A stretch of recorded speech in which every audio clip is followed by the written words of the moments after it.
I'm getting out of here in just a minute. Right? It really is too.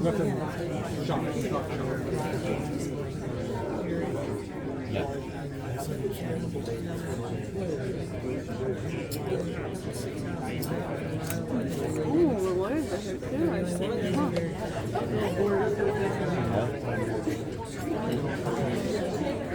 Alright, I'm getting out of here.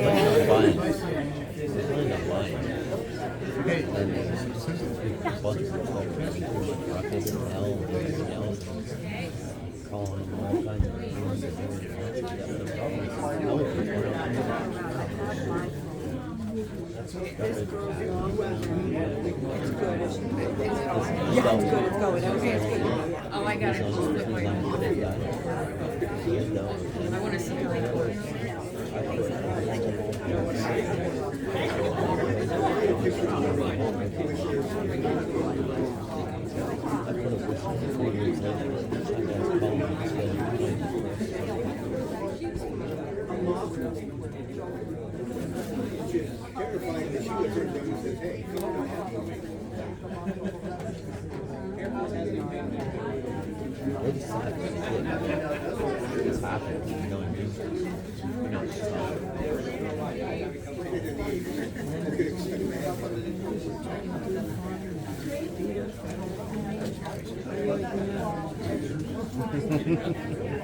Yeah.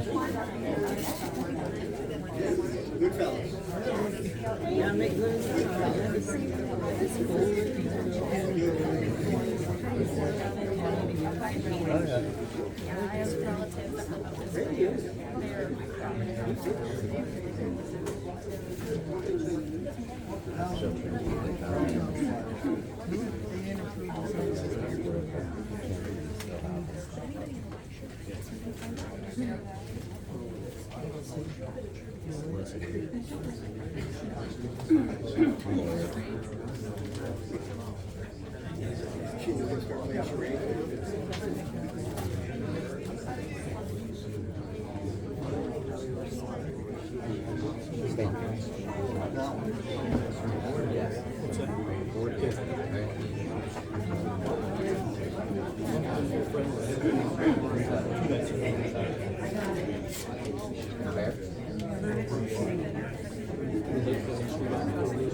Well, it's probably being said to be run. If there's any left. Said it was a red Labrador. Oh, I never seen it. I've never seen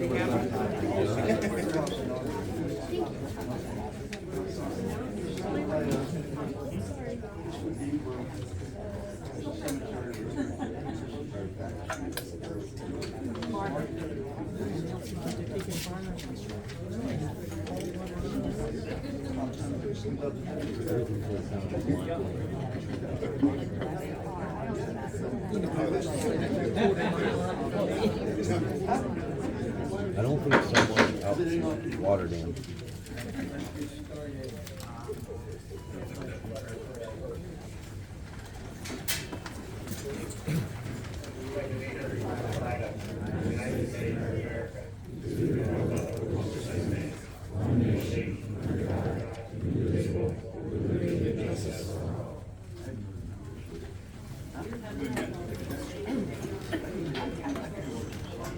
You're on?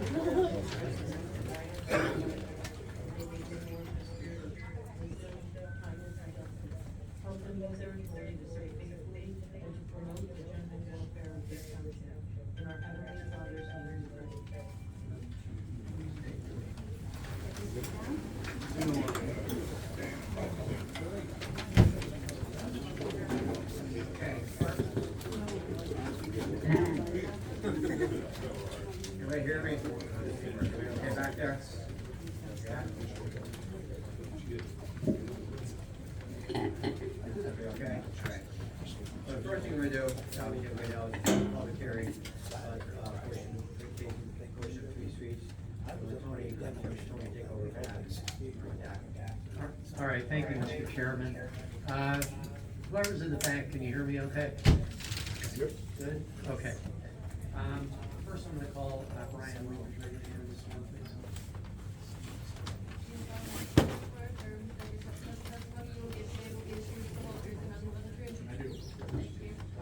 And I think I should explain to you folks that we're having a hearing first on the issue of vacating roads. There will be a public comment section at the end of that meeting to talk about roads. We then have a regular meeting after that, and any agenda items that you want to talk about for that will be at the end of that meeting. Okay, so first meeting's just on the road issue, but I promise you that if you want to talk about the roads, you'll be allowed to do that.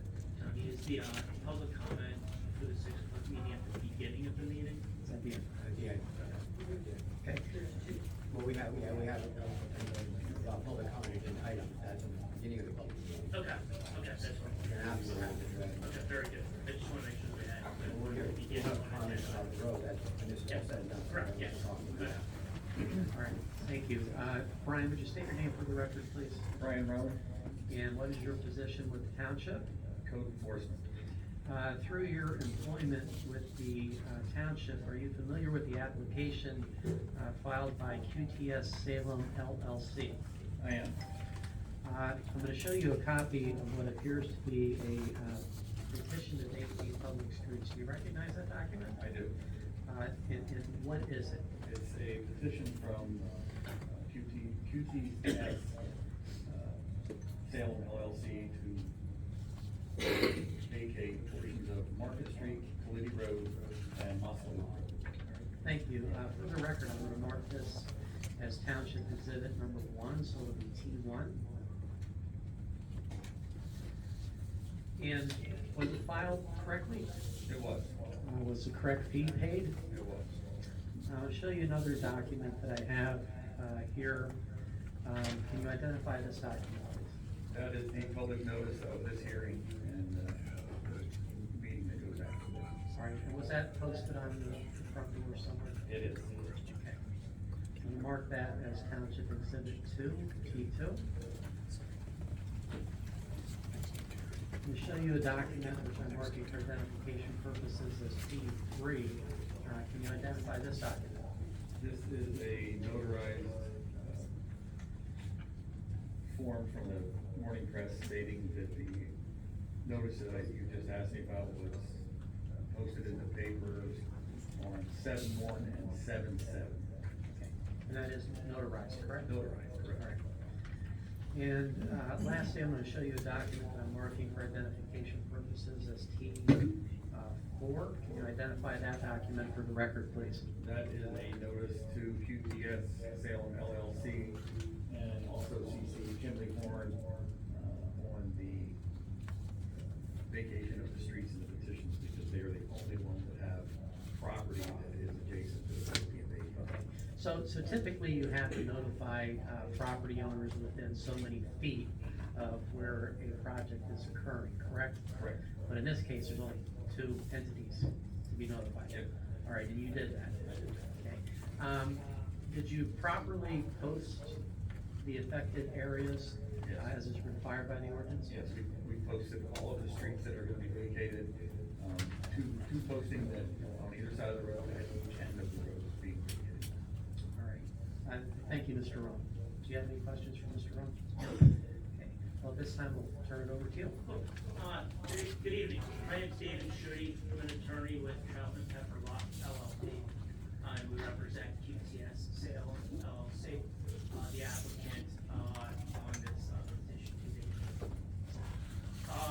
You are well aware, for the last several months, we've been working with the township in processing a master plan and a lot consolidation plan.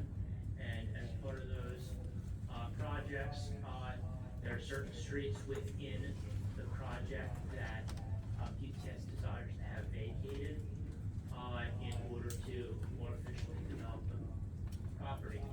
Under the second class township code, specifically section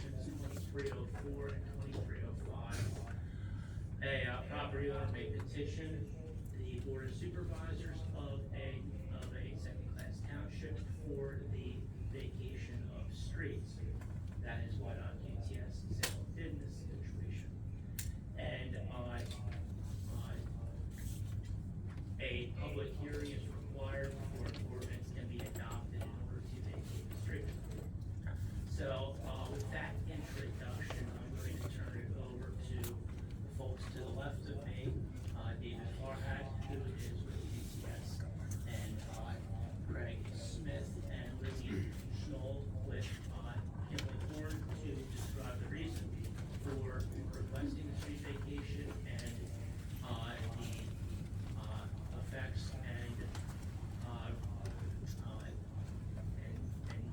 locations of the street vacations. Good evening, thank you. My name is David Farhat of QTS. Can everyone hear me? Well.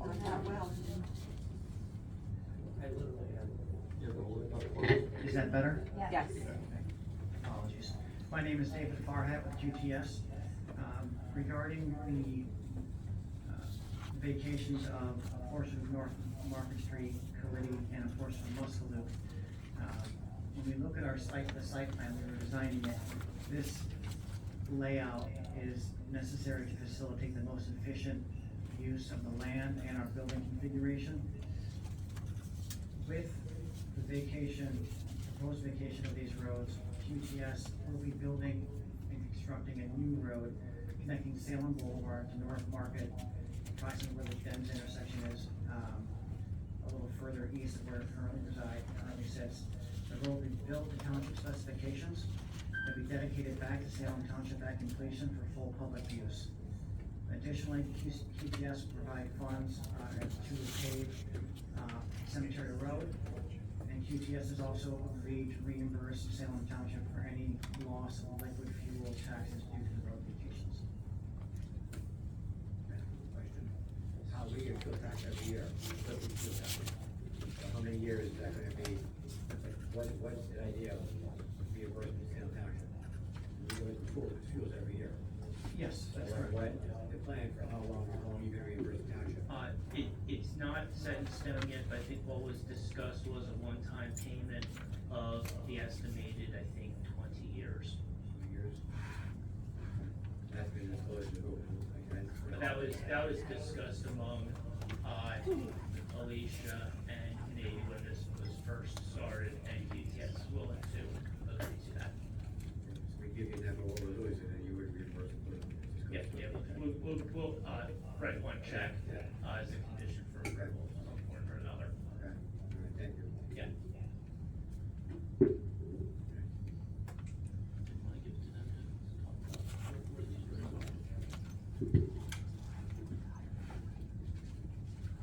So, to describe where these road vacations are proposed, so in the area to the sort of bottom right of the project site area, it's phase 1 east, so that is the northern portion of North Market, from the Dens Road intersection down to the last resident down there, and then the entirety of Kalidi Road, which is through from Dens Road up to Stone Church Road, and then a portion of Moss Loop Road from where the property ends to the north down to where the last property is currently accessing their property from Moss Loop Road.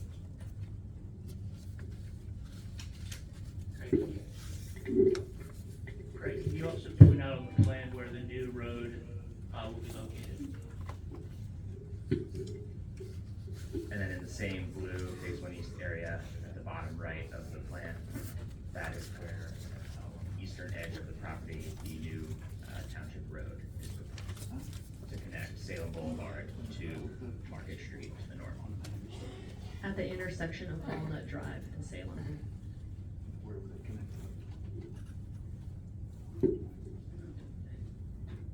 One quick question for David yet. Did you coordinate and meet with emergency responders with the township on these street vacations and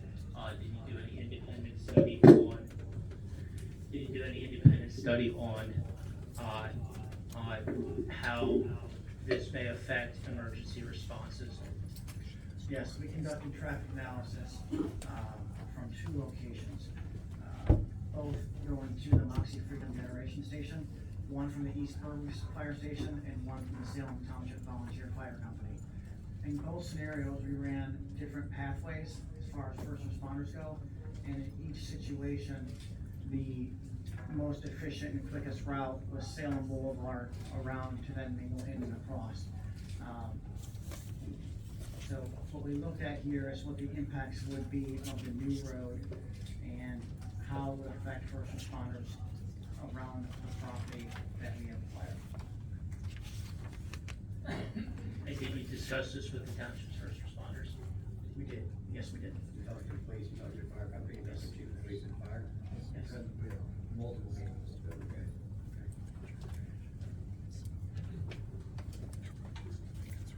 And we're open to any questions from the Board of Supervisors as to the street vacation petition. How many people left the Market Street after this is all said and done? Any idea? The Market Street residents? There's 9 of us. Between 9 and 12. How's it gonna affect them? How's it gonna affect the people that are still working after it's all said and done, that maybe aren't gonna sell or be bought out, whatever the case may be? How's this gonna affect those guys, those homeowners? So at the end of Market Street, we would build a cul-de-sac, and that would be then the current Market Street that is there, south of our property would then be a dead-end street. So could be sufficient to look at that. Okay. You said you were gonna close a portion of Montauk, I thought you were closing it all. No, we are not proposing to close it all. We own, essentially the middle section. So from the corner of Mingle Land into Moscow, there's 2 corner pieces we do not own. So that part will remain public. And then on the other end, let's say the southwest end, we have agreements in place for the existing property owner who has 2 parcels there to access both independently from Moscow off of Public Street. That was done to facilitate future use by that owner. It's a single owner of 2 parcels who wanted 2 access points off of Muscaloo kept, so we did do that.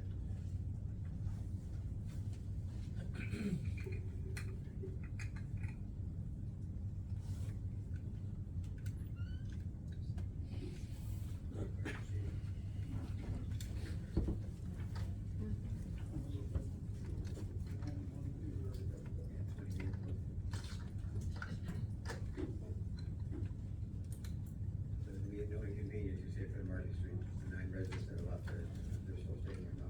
I mean, it's gonna be an 80 foot, what was that? Radius? Radius, an 80 foot radius. So, it's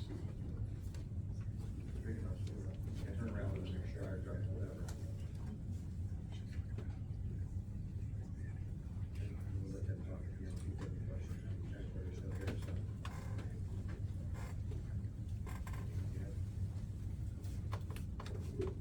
I just wanna clarify, it's 80-foot diameter to township code.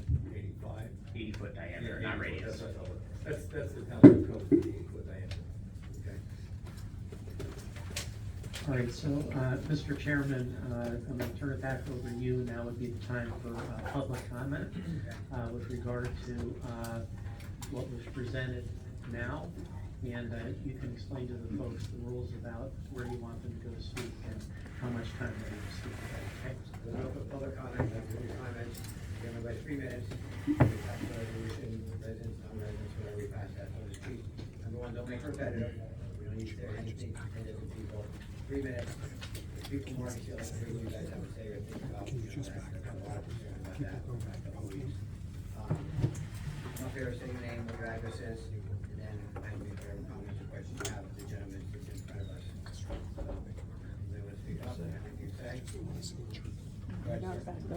Say your name and address, you have the record. Name is Jerry, with a G, Polenick, Olenick.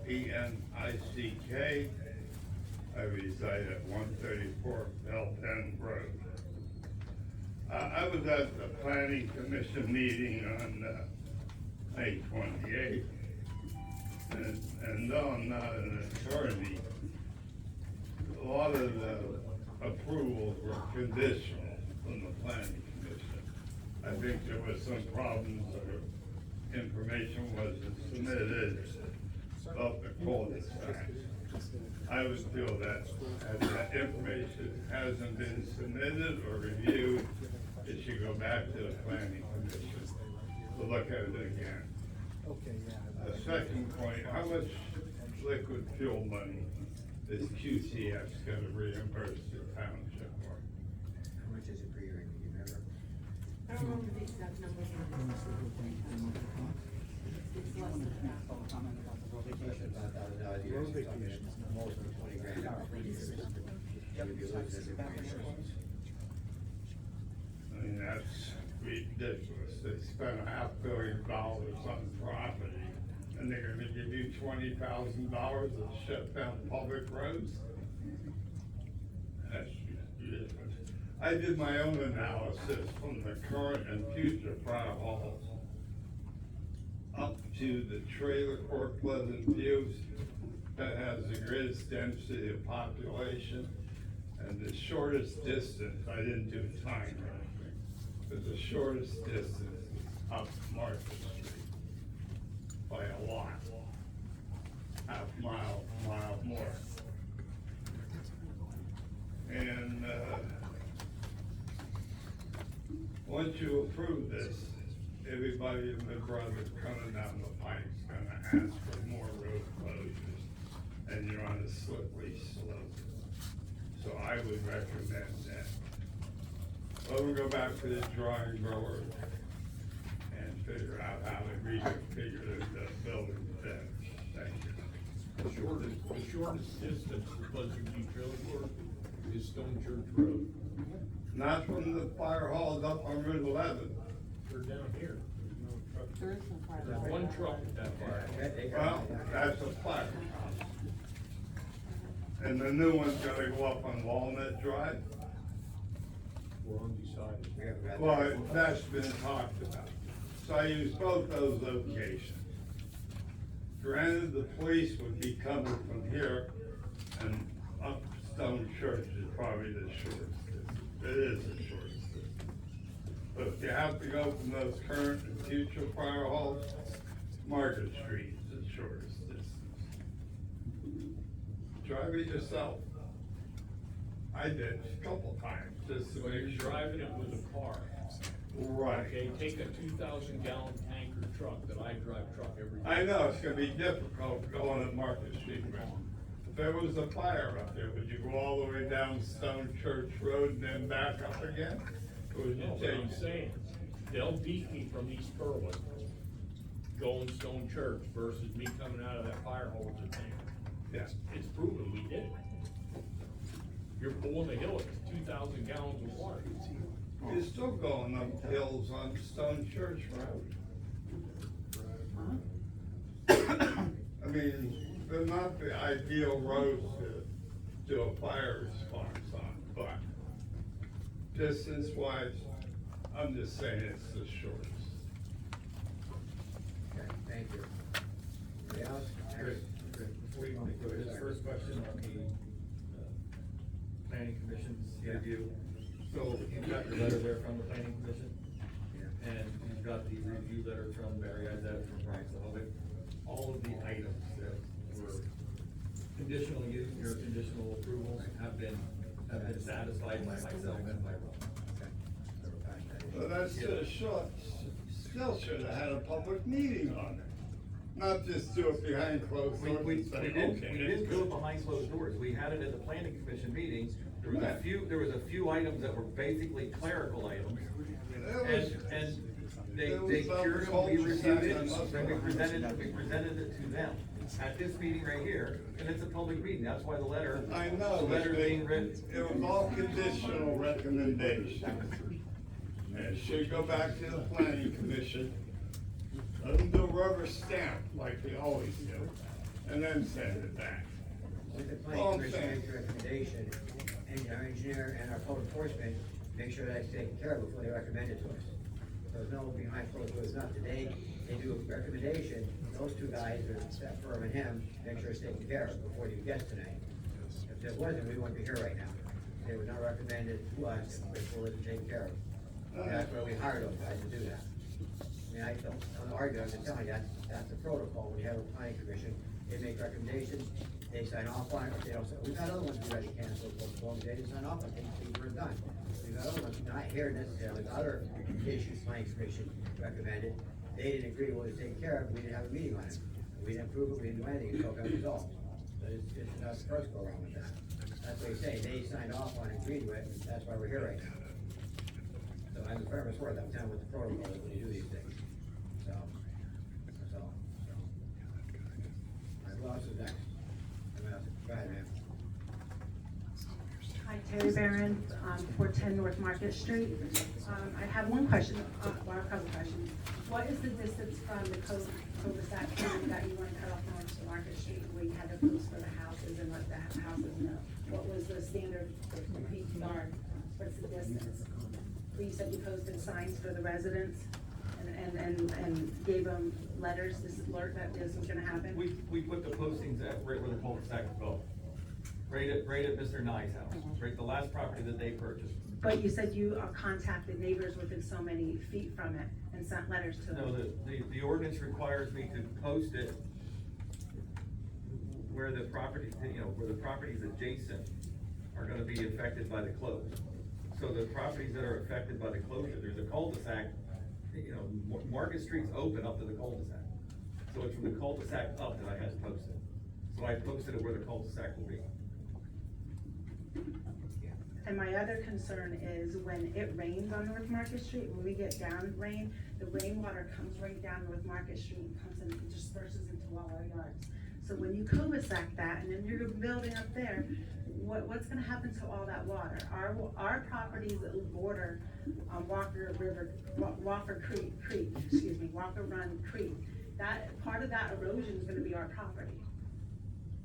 Some of us are going, some of us got a good faith offer, some are not because it's not enough money for them to leave. Some of the elderly people are stuck there, some of the people that been there 50 years and their whole life, the money to offer to was not enough for them to move on. So there's gonna be residents stuck on that road down the road. So when that road's being built, the cul-de-sac's being built, and the property above it's being, developed, it goes through land development, and all of that will be taken care of under land development and stormwater management. Will the people that are still living there, will they get something stating that? They can come, there'll be more meetings. You have some people that live on that road that are elderly, that cannot come to these meetings. Some people that lived on that road, starting in March, didn't even know what was going on. So that's my concern, the people that are still left there that can't make it to these meetings. We try to inform them, because we're a small community there, what is left of us, and we try to inform them. But there's elderly people there. My concern is, if there is an emergency, what if there's an accident on Route 11, because there's been accidents on Route 11 where people can't get up to their house and we detour around.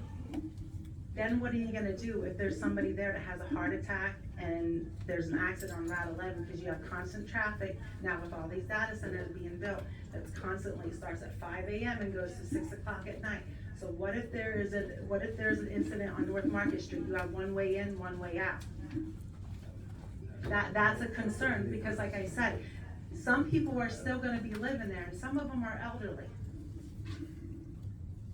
We got dead-end streets now, people. So there's 9 people left, I think somebody said, right? 9. There's 15 houses, there's 9 residents between that owns the properties there, yes. That's something that we require that they speak to the police, speak to the fire company with about. I mean, that's why we had to talk to them, make sure they did a due diligence and we were covered, if an emergency like that would happen. I mean, if they didn't agree with it, they would have told them no, and make whatever adjustment they would have to make. That's why we're kind of trusting that they're doing that, you know what I mean? And I understand that. Not these guys per se, not me, but our people that work for us, the police, the fire company, that's what I'm talking about. I totally understand that, but I go back to several meetings ago where the solicitor told us we're all in a learning curve and we are stuck and we're the guinea pigs, and I feel like we're forgotten. North Market Street has been forgotten, and we're just throwing a bone and we're just stuck there in the middle and nobody, our township don't care, no one cares about us. That's the problem I have. I'm a taxpayer. I've been in Salem Township for 20 years. Only been there 4, but I've been in Salem Township for 20 years. It's a really concern to me that all these other properties have buffer zones. We are stuck there. We are stuck there, the people that's gonna be remaining. And like I said, we got good, some of them took good faith offers from QTS, which thankfully they did offer that, but some of them is not enough for some people to leave. So I do thank you for at least that. But those are my concerns that I wanted to direct to the board, so you can think about. Thank you.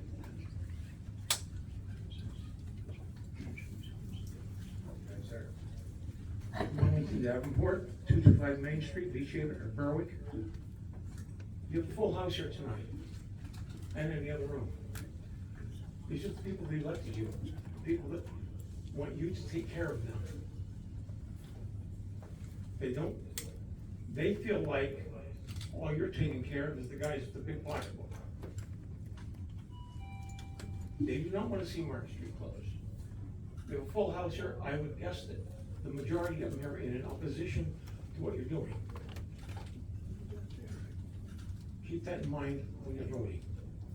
These are your residents that you're supposed to take care of. Thank you.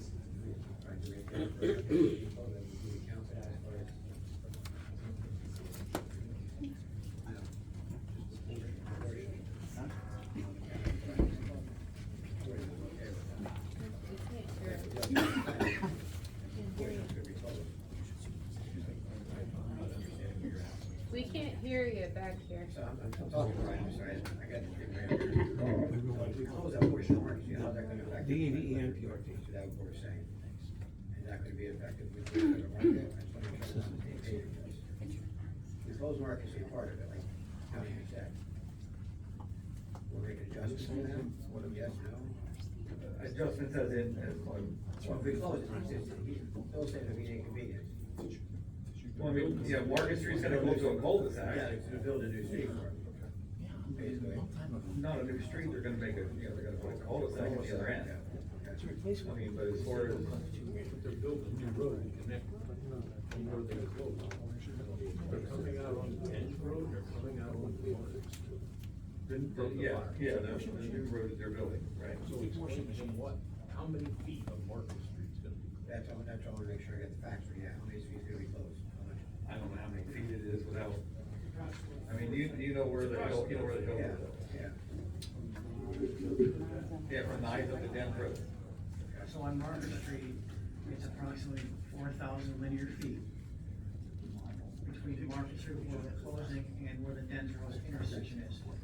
That's also why we are building a new road from Salem Boulevard opposite North Market to the east of the current Market Street.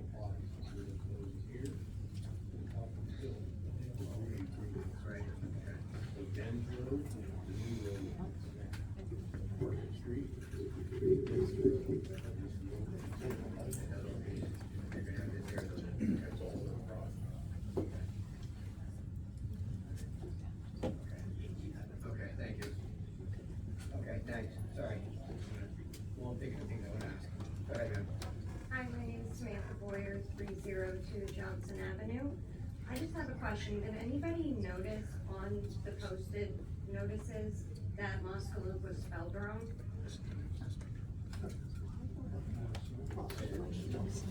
Is it M-U-S-K or M-O-S-K? Because I think if we're missing spelling the roads we want to close, that's a pretty important spelling error when we're rushing all of this. It's M.O. Yeah, so on the notice, it's M-U-S-K.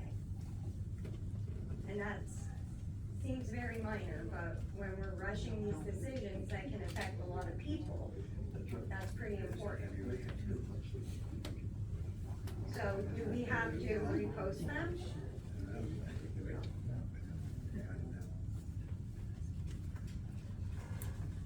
I guess they said, attorney said no, and Brian said no, they're not reposted. Because Muskaloop doesn't exist in the township.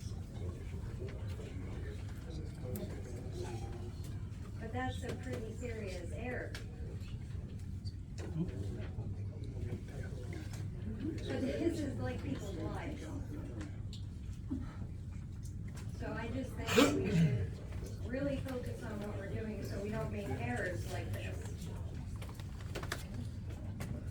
said, does have to be a few people motivated that whole, it doesn't help, so.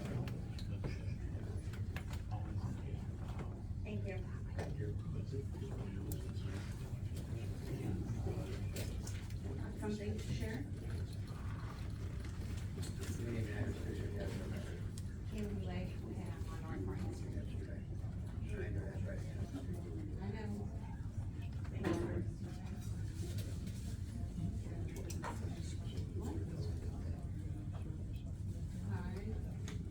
I want to share with everybody, I want you guys all to see part of what you're cutting my family off from.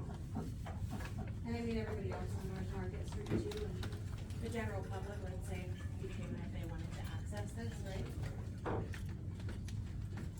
So, if everybody remembers, we have that incredible historic natural spring out there on Stone Church Road, right? And this project, when you shut down North Market Street, is effectively going to deter and impact all of the residents left on Stone Church Road. They're basically gonna become the new North Market Street. In the meantime, we're still facing the consequences. So I understand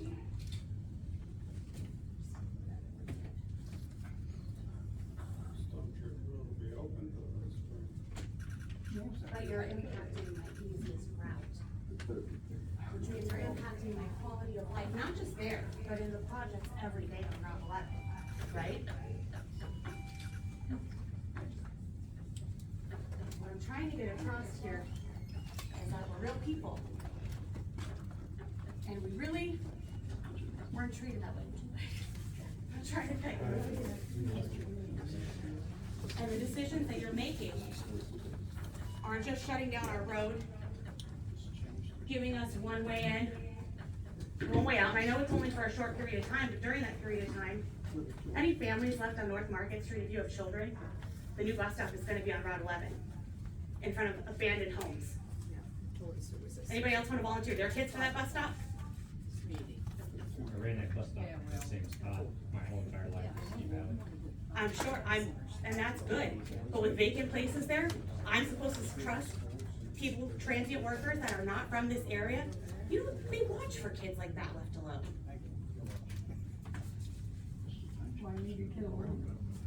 Say what you gotta say. Not leaving my kid alone, but my kids should be able to get on their bus safely.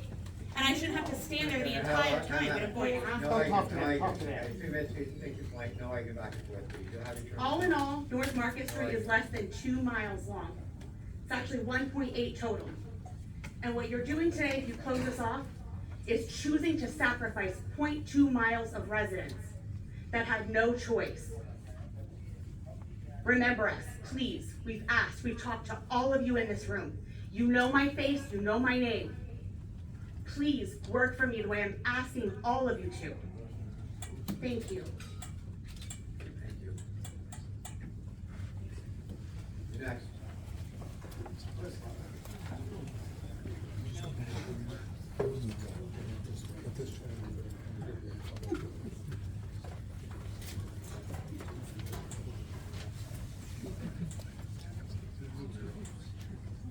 Bought by the 63 Cemetery Road.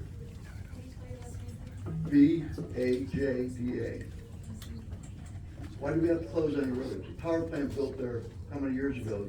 They own both sides of the road, they didn't close them. And they owned all the property.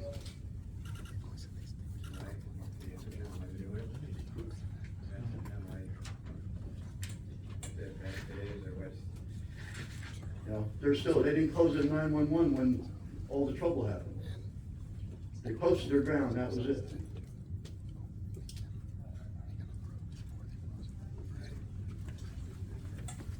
Thank you for your comments, sir. The reason it's necessary for us to vacate these roads is due to our site layout and our building configuration. It utilizes the land the best way we see it, and it also minimizes environmental impacts with the way we've outlined it. Currently, right now, we've acquired over 1,700 acres and we're impacting less than 14%, less than 15% of the overall land mass. So the configuration that we've done is actually the most efficient and the least impactful to the total parcel of the property we own. And you wanna pay these guys $20,000, what about the 50 years we already paid taxes on these roads? What about that? You know, liquid fuels. Huh? You know, liquid fuels. We already got that. Got that every year. Yeah, we already got that. Were you guys gonna give the people back some money for the taxes you're gonna get? We're not getting the taxes, we're getting liquid fuel money. Well, whatever. Yeah, we're not getting money back. It's the You guys are gonna get it, but we're not gonna get it. townships get it. We get it now. Huh? Get it now. I realize you get it now. But we're not giving it to you now. Well, no, we're paying taxes though. So if they take that road away that we've been driving on for what? I'm 73 and I've been driving since I was 16, so. And I've been paying taxes for the last 50, so. Liquid fuel money, we've been getting since they used it to run good, we've been getting liquid fuel money ever since then. Huh? I'm not arguing that, the liquid fuel money we're getting every year, we get it continuous. Well, you should get more money. I mean, what's $20,000 these days? Nothing. But if we did close, we still would get $20,000 over the next, over the next 10, 20 years. We Yeah. still get it, so it's still 20 grand. Yeah, you get more than that. No, we won't, no, we won't. We'll give us some prices on what you would get compared to what they're gonna give you. $1,000 a year. $1,000 a year. That's what they're gonna give you. No, that's what we get, that's what we get now. We calculate. $1,000 a year we get now.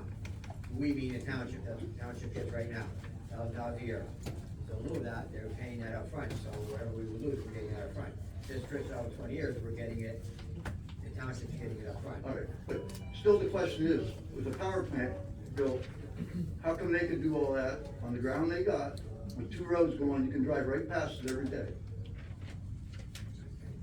And they're working on the Amazon right next to the road. They go back and forth across that road all the time. They didn't close that road down. They're gonna have to. I mean, I'm just answer, you know, make a reasonable answer. What would happen if They're gonna own all the property. I realize they own all, but they don't own the road though. You guys own the roads, or whoever, the state or you guys own the roads. There's no access there. That's like your driveway. Huh? Are you gonna open your driveway up for people to drive? People drive down my driveway all the time, UPS and all them, they come right in my driveway, so, yeah. You come in my driveway whenever you want. I mean, you know, it just makes sense, why now all of a sudden we're gonna close 3 roads? I mean, I know you're gonna pave Cemetery Road, well, if you just pave Cemetery Road and don't make it wider, you might as well, have an ambulance in there, because there'll be people over the bank. Because you can't get, you know as good well as I do, you can't get big trucks or 2 cars without passing on that road. Well, I'm just saying. Plus, we're gonna get liquid fuel tax money from the new roads that we're building. Well, I still don't know why you have to close them, but that's just my answer. Thank you for listening.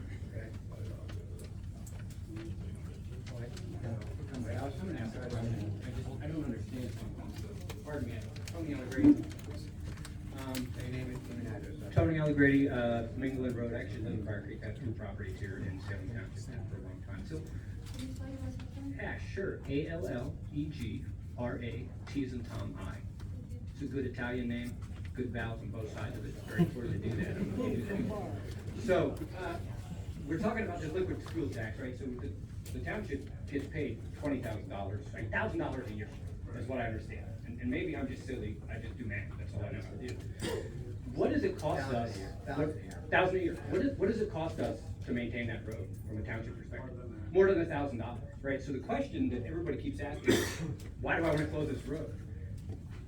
I gotta be honest, for me being a taxpayer, I would like you to run a little bit leaner, right? Like, it is inconvenient for me sometimes to go out of my driveway and go to the left. I gotta do that during a cookie run because that's the way it is, and it's just what I do, right? It's not really that big of a deal, and after a while, I see some new things I've never seen before, but if we're paying $1,000 a year from the state, whoever you get your liquid fuel from, and we're paying $3,000 a year to maintain that road, what you're actually saying to me is, we're gonna get $20,000 from QTS, we the township, and then we're gonna save ourselves, let's just rough ball, let's say it's another $1,000 a year. So what we're saying is the net to the company, the net to the township isn't $20,000, right? It sounds to me like the net is actually really more like $40,000, possibly $60,000. Now, I don't do what you guys do, I'm not really up on this, it's just simple math, right? I run a couple of small businesses in town, that's the way I look at this is the problem, this is profit and loss. And I wanna see that my tax dollars are being used for the things that are probably more important for me than a road that I personally don't know how many people are gonna drive. That's just my statement. I don't know if I'm looking at it completely wrong, but there is more than the liquid fuel tax here. It's a savings to us, and I think as a township, we should look at what we can do to save. And if that means I gotta be inconvenienced, if I lived there, I would do it. I'm sorry. That's all I have to say.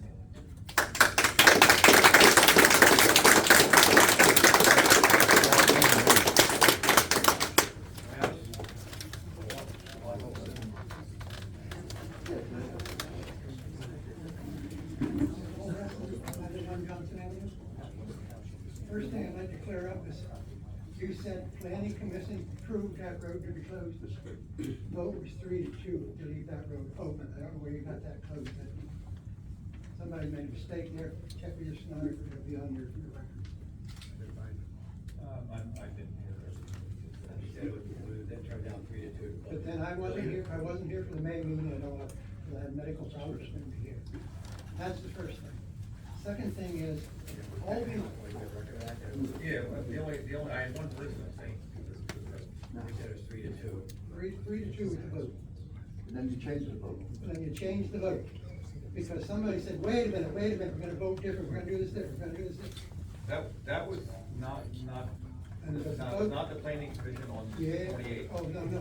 That was the planning commission from before, and that planning commission for that petition is null and void, gone. We had another planning commission meeting, now we added Moskaluk to it, it was reviewed by the planning commission, we had another vote, and we had one person vote no in the planning. Okay, the first vote. That's null and void, that one didn't even have Moskaluk on. Okay, but I'm saying that you said that the whole plan, but we didn't all vote. That planning commission and that vote never came to a hearing. So I did say that I'm not even referencing that. I'm referencing the May 28th planning commission meeting that we had here, and it came to a vote. Another thing, all these roads started out as private roads back in 1700, early 1800s. What's on the internet now?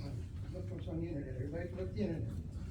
Once the private road reaches 21 years old, that becomes a public road. The township has no say over that road. So what makes you think you can close these roads? What do you have to prove that you own these roads? Good evening, Mr. Hess. How are you? Mr. Hess, I've known you for a long time. You're a very respectful gentleman.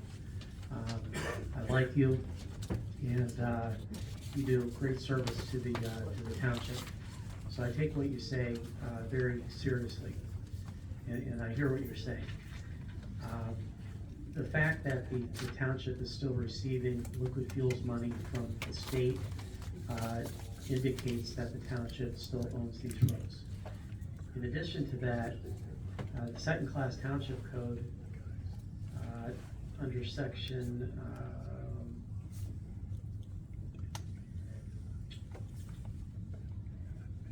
53 PA statute 67304 lays out the process for vacating streets. If the street happens to cross into another municipality, that complicates the issue somewhat. You have to go to court to get court approval, but we don't have that here. They then have to have a public notice at least 15 days before you have to have a public hearing. And at that public hearing, you have to listen to people and let them speak.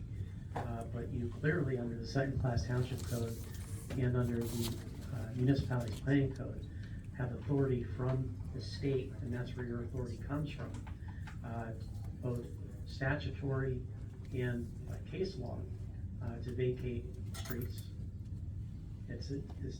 You know, I hate to disagree with Mr. Hess. I do so politely and respectfully, but he's just wrong about that issue. what do you have to prove that these, you don't have no kind of deed or anything that says you own these roads? Mr. Hess, I honestly, I apologize for interrupting you, but in 30-plus years of representing municipalities, I've never seen a deed for a road, not once. We didn't own it, we won't begin the appeals on it either. We mean the township, right? Yeah, actually, it's kind of complicated, but the person who sits on the road actually owns to the middle of the road. Can't do anything with it, but you own to the middle of the road. So, but I've never seen a deed for a municipality in a road, not once.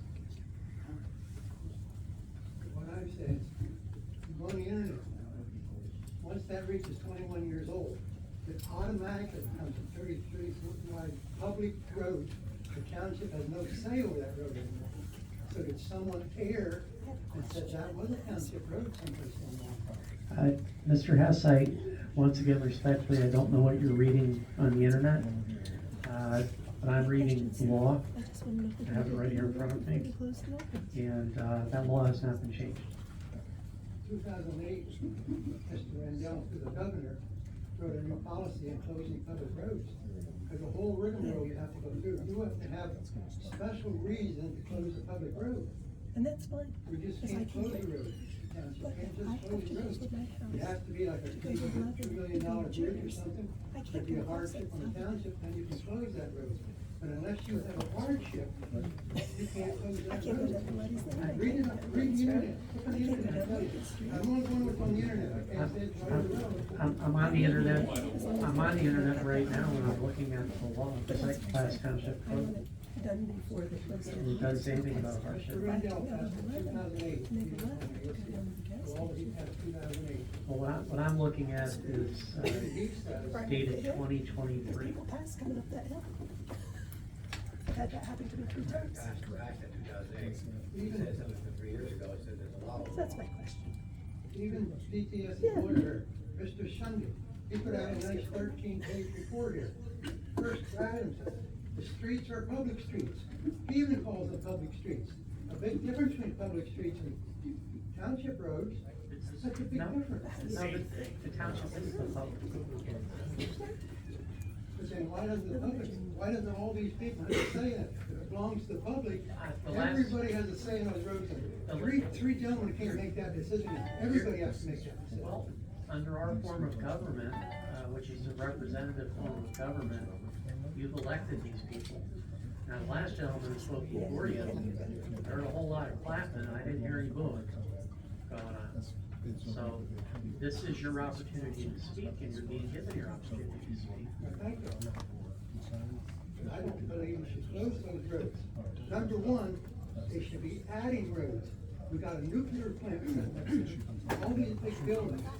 If there's a fire in one of those big buildings, there's gonna be calling for ladder trucks from 50 miles away to fight these fires.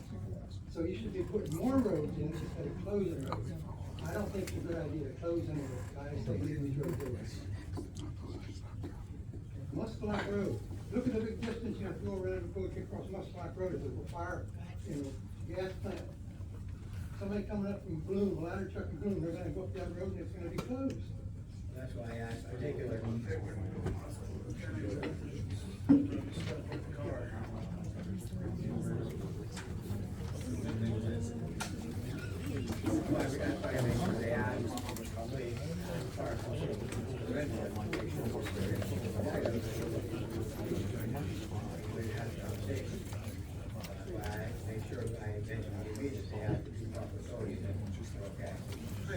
Thank you for your time.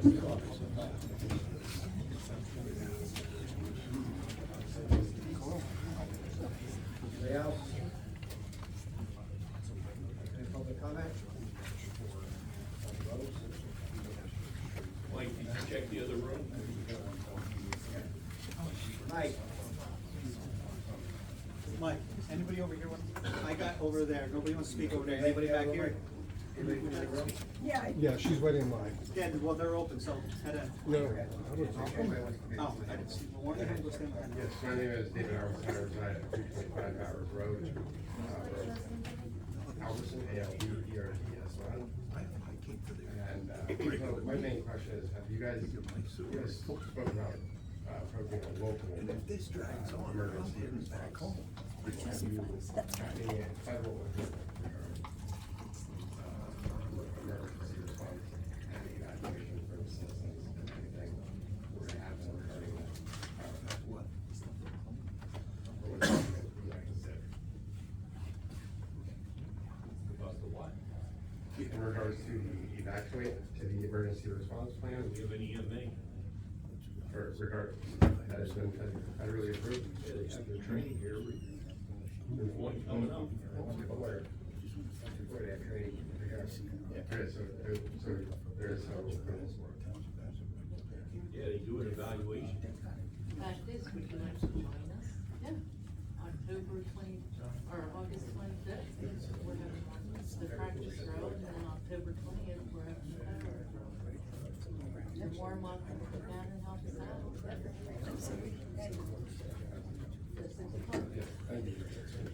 Thank you. Anybody else in the other room? Mike, anybody else in the other room?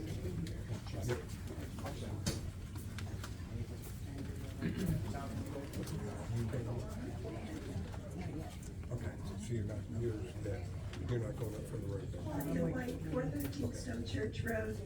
Hi, Christine. Claudia White, 413 Stone Church Road. CLAUDIA. Excuse my voice, I have very bad allergies. But I have a very simple question. I've heard all night about closing and then you're gonna put another road in. My question is, are you going to have Cemetery Road paved and ready for people to use before you close the other roads? Yes. Okay, because I live on Stone Church Road, I have a handicapped husband. For me to go out to 11, if I wanna make a left, I have to turn there where Big B used to be. And if anybody knows, that's a 3-lane highway at the top of the hill, and they have a tendency to like to pass on there, and I prefer not to go out and make a left. Or I can go down Market Street. So that was just my question, I was just gonna make sure that was gonna be done before you close the other roads. Because you're gonna have to be road built.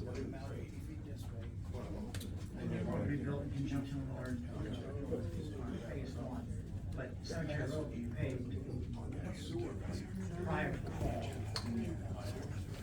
Before anything's closed. Yeah, as long as I can go down Stone Church and then go down the little road that goes this way and then goes out, we're levy, yeah, we're trying to spend it. And then I started, yeah, cemetery. All right, that was my question. Cemetery Road will be paved by the fall, and we will do the other road in conjunction with that phase 1. Not gonna save it, road. You feel better? Yeah, I do. I need to check on that, but I know we're widening where we can, it's very tight spots as far as that goes, so we were definitely. Yeah. Yes. Yes, I'm sorry, upgrading as far as the subbase, make sure it's safe. Yes, that's correct. Oh, I understood.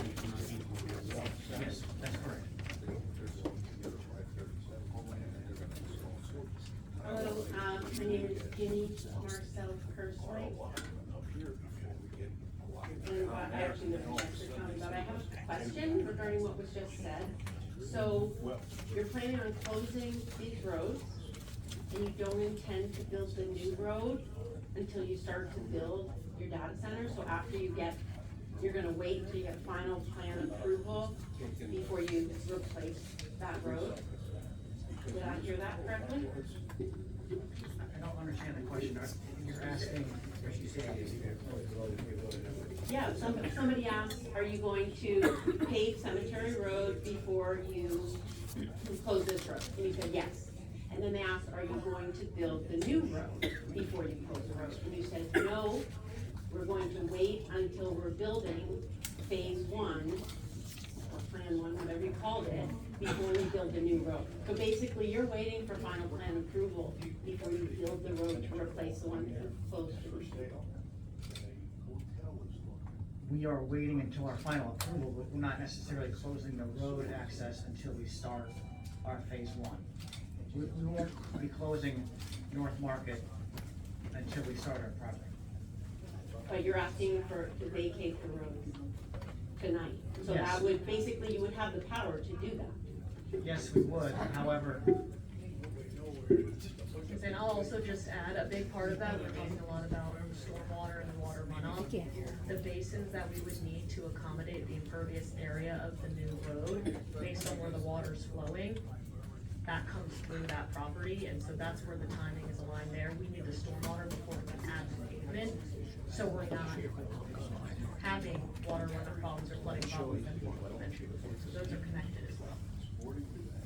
I would really caution you about giving them approval to close the road because we've heard so much opposition to it and so many concerns before you have a promise that that road will be built now and not later. That's a concern, that's a red flag.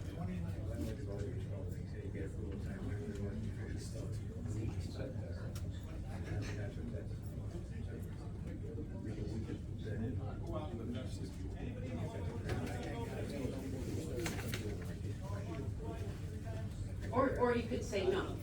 You could say no to the plan, or you. Dave Stover, 4019 North Market Street. I'm sorry, I'm not finished. Okay, I just want to ask a question, Phil. Yeah, I would. Yeah. Yeah, it's kind of like promises, that's it. Oh, that's right. I got one right here. We got one. Dave Stover, 4019 North Market Street, born and raised on Market Street. I have this voucherous lady here. The question is this. Are you planning, and it's pretty easy to say, are you planning on building the new road before you shut down Market Street? It's easy, it's a yes or no answer. Are you planning on building the roads before you close it down? The new road will be built in conjunction with phase one. Just let me finish, I'm sorry. Phase one, whether it's phase one, phase That's two, fine. phase five, are you planning on building the roads for emergency access purposes before you close down Market Street? It's easy to answer. I appreciate the question. So listen, yes, it will be closed. And we have to put in. So how are we supposed to get out on emergency purposes if the new road's not built? What if there's a, like she had said before, what if somebody has a heart attack? What if there's a fire at the same time? God happen if it doesn't happen. I hope it doesn't. But what if it does? Where are we supposed to go? Oh, I'm sorry. But the road's not built. I'm failing to understand the question on where would you go? Where we go? If there's no new road built on 4019, where the shell pit is, to Rudy's, wherever you're putting it at. If there is no new road built for the people that live on Market Street, where are we supposed to evacuate to? If there's no new road built across the creek? New roads need to be built before you build. Am I right? That's just concerned, if it close road down, now you go replace it front right away. Yeah, so where are we supposed to go? If you're saying to us is, we're gonna wait, phase one, but we have to wait till later on, maybe next year, till you start building, how are we supposed to evacuate? We can't. You go down the Salem Boulevard. That's not my question. What if there's an accident 3 miles up the road and there's one down the road? It happens. Where are we supposed to go? You need a helicopter to get out. It's just a simple answer. You're saying, okay, we have to build, where's the new roads? I understand, so the new road goes from Salem Boulevard to North Market. You're building a cul-de-sac up the road from us, okay? But the question is, if you are closing down Market Street, if you want to close down Market Street coming up here, how are we supposed to evacuate if there's no way out? If there's a problem up at the power plant, evacuation, or there's a problem in Berwick, or if there's a problem up the road or down the road, fires, how are we supposed to get out? We can't. Of course, one way in, one way out. One way in, one way out. It's just the question is, are you gonna build the new roads before you shut it down? You're not getting from Market Street, you're not getting to that new road. You're It's coming right up the to a road. cul-de-sac. It's right up the road, 4019. You're coming to a cul-de-sac. But the question is are you gonna build the new roads before you shut down?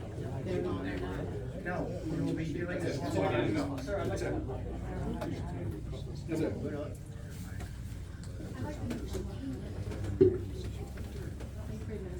My comment was to Mr. Bob and also solicitor, they were up here speaking, and you said, well, we applauded for the one residence. Those are people, Mr. Solicitor. And Mr. Bob, I'm just saying, you applauded for a gentleman that are in NDAs, they're not even gonna be living here. North Market Street people are still gonna be here. They're still gonna be on that street. So the solicitor was very disrespectful for us, and that's how we've been treated this whole time since all this started. And I take very offense to that when he said, well, we applauded for a gentleman. He don't live on North Market Street. He don't have to worry about it. His property has 2 properties that are gonna be bought out with the next NDAs, and he has a property in Briar Creek Township. So I'm sorry, there's still people on North Market Street, so for him to say that is very disrespectful to us on North Market Street. We are taxpayers. We voted for you guys to work for us, and that's very disrespectful, and I find the solicitor very disrespectful every time he's here.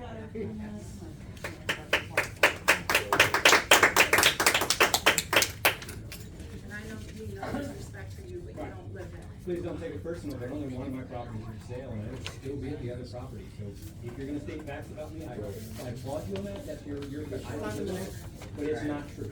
I have 2 properties, only one's for sale. And well, Mike, anybody else in the other room? Tommy, Anybody else in the other room? I'll double check. I don't think so, though.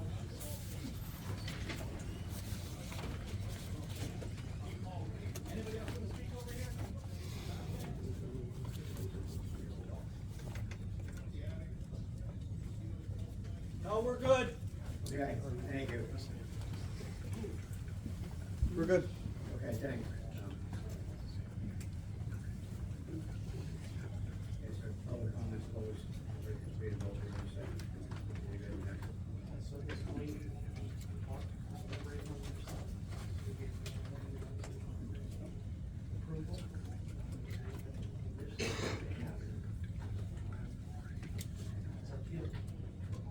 Let me ask Brian. How do you go build, so you go to the next year's why, it would not make sense, but close the road, so it would go. For you guys, you can't close the question, why would it make, 2 people are really concerned about that, you know, that's meeting time, so they're public comment. So where would that come into play if you don't go to Village, before you get a 3 or 12, it's specific markets. If they close off Market Street, we're gonna have to come down to Salem Boulevard and go either direction on Salem Boulevard to get out.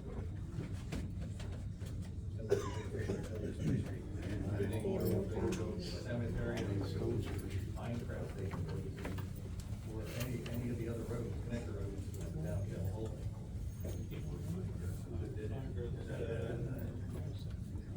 Well, you know where the road's going, right? Minecraft is a dead end. No culvert. What you're saying? How many people live up there? For how long they will start? Years.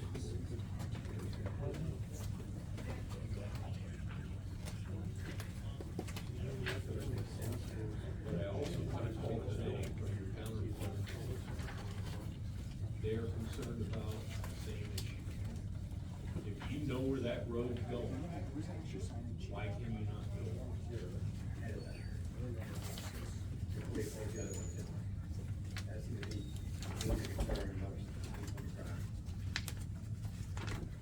I mean, granted, like I told that guy from North Market Street, you're not getting to the new road. Okay, so you have put in stormwater measures first. That's required by the state and other entities. In order to do that, a lot of that work is in very close proximity to where the road that will be vacating on. So we have to do that first before we can do anything on the other side of the site. So it's more of a sequence question than anything else, and that's the sequence we have to follow to put in the stormwater, erosion control, and other measures to make sure that the people that are on North Market, we've heard concerns about water run and water runoff. That's our first step, and that's what we have to do and we're required to do in order to protect water quality and water runoff. So that's the first step. But on the outside, doing that extra work, when we're going to have that extra road. I don't ask, I think we're going to have that road built prior to,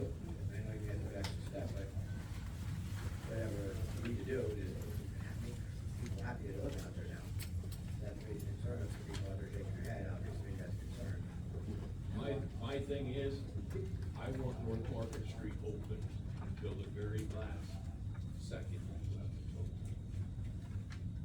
Okay. Or your road's being built already, so it's not anywhere near paved already. I mean, the people from North Marketing into this new road, Right. it's gonna be a cul-de-sac and dead end. Right. But I want them to have access to Dens Road and Market Street as long as they can before. I mean, I understand what that lady said. If we grant you permission tonight, there's nothing saying that you can't close that road.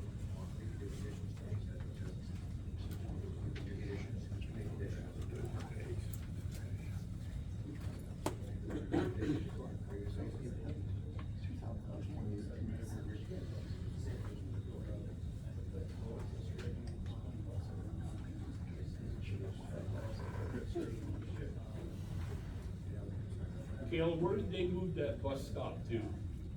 They haven't said anything officially, but it's most likely that it'd be Route 11. No, I thought somebody posted they moved one up off of Market Street to Dens Road or something. Oh, no, they took the sign that was at the top of the hill that was intended to get people to slow down when you got up to the flat breeze, yeah. That's all, they just took that school bus lane down. Mr. Falk, we could agree to some kind of, and there's an effective date provision within the proposed ordinance. That's what I was looking at. I think it's 30 days. It's 30 days right now, but if that's a concern, if we want to, put in some other benchmark as to the Market Street vacation, of, I don't know, the beginning of construction of the new road or whatever construction needs to take place, pursuant to a final plan over the area that is currently North Market Street, I think we could probably work with something like that. Tell them they have to give a 30-day notice before we close that. That's what was in the ordinance now. Right now, it's a 30-day period between now and the time that the roads are actually vacated. What we could do, we could add some kind of, other benchmark, if that works better for you as Market Street. The answer to your question, could you make it a condition that we have to give 30 days notice? We can't hear you. I don't want them to come in next week and say, we're closing this road next week. Like the gentleman said,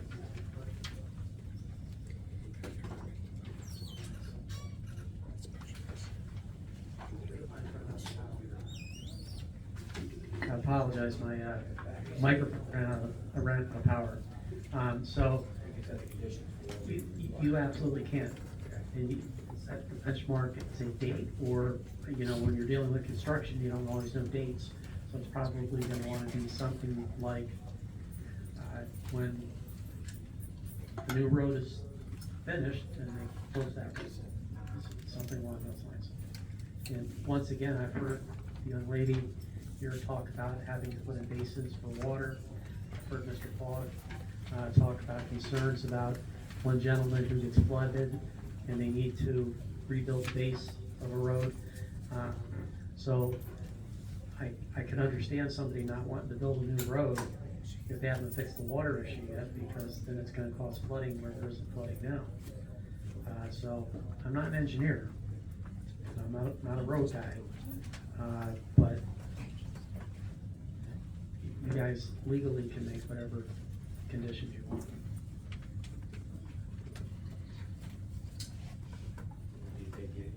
I just don't know what to tell you those conditions should be. Rock may be able to answer that question.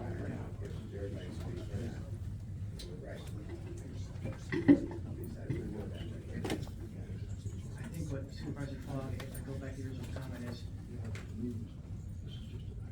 we could do what you just asked, which is we wait until the last minute to close the road, and we can do that. I'll deal with it, but that would be a notice, a 30-day notice prior to the actual closure of the road, if that works. I mean, we're more than happy to do that. I think that makes sense as well.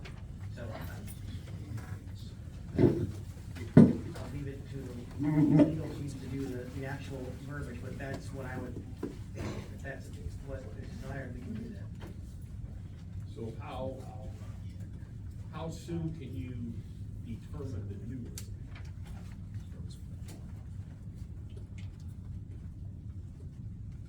Right now, with where we're at in planning, it's gonna take some time. We're thinking probably somewhere between 6 and 9 months from approval. So, and we're looking at the approvals now, so that goes to state DEP as well. Okay, so I'm asking you to keep Market Street open until we can get a plan for your new road. Give it 6 to 9 months, whatever it's gonna take. Just get a plan for the new road. Or a date when you can. Okay, understood.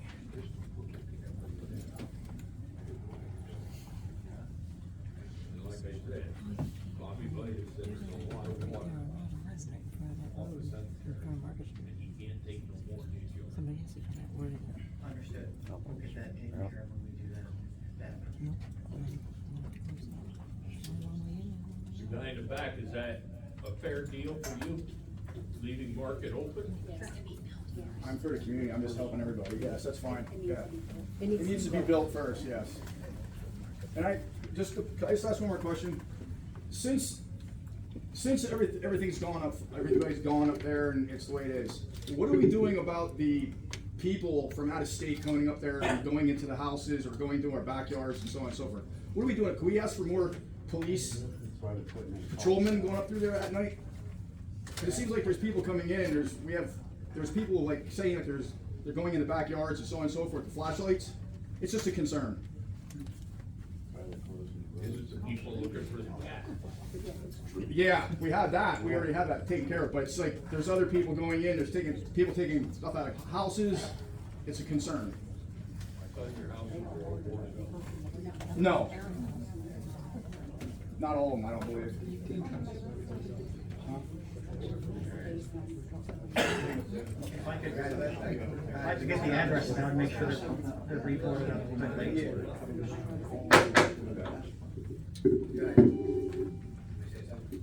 Yes, if you would like to talk afterwards, I would like to get the addresses of the ones that are not boarded up and make sure they do get reported up, if that's amenable. Or if someone knows what they are, I'd be happy to make sure they get boarded up or reboarded up very quickly. Blue Knives.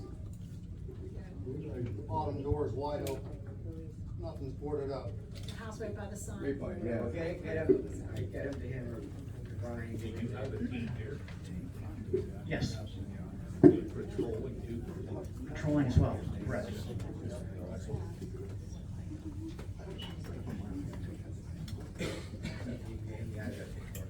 Anybody else about? Yeah, we closed all the comments,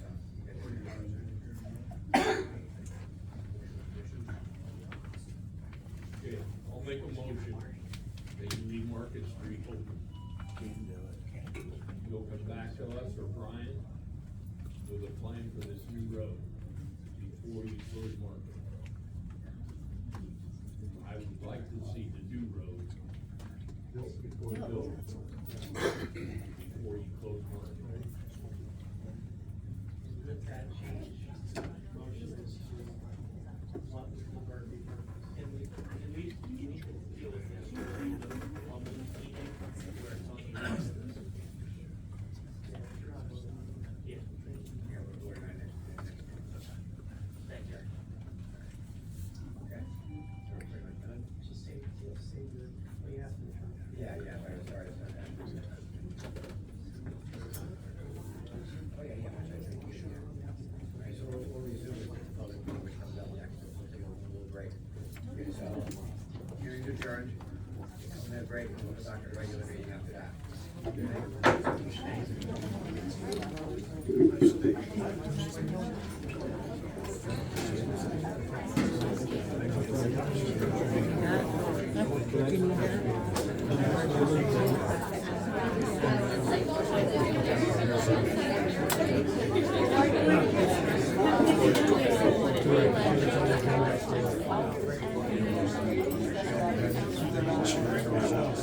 you.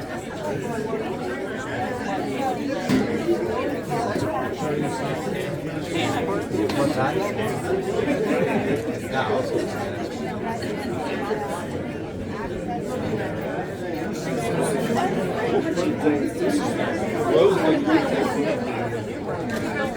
Yeah,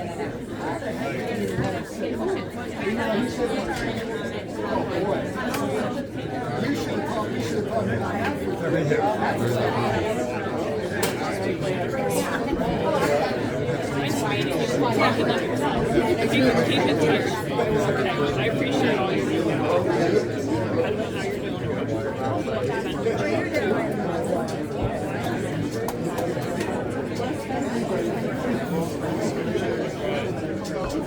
I don't know how you're You stay?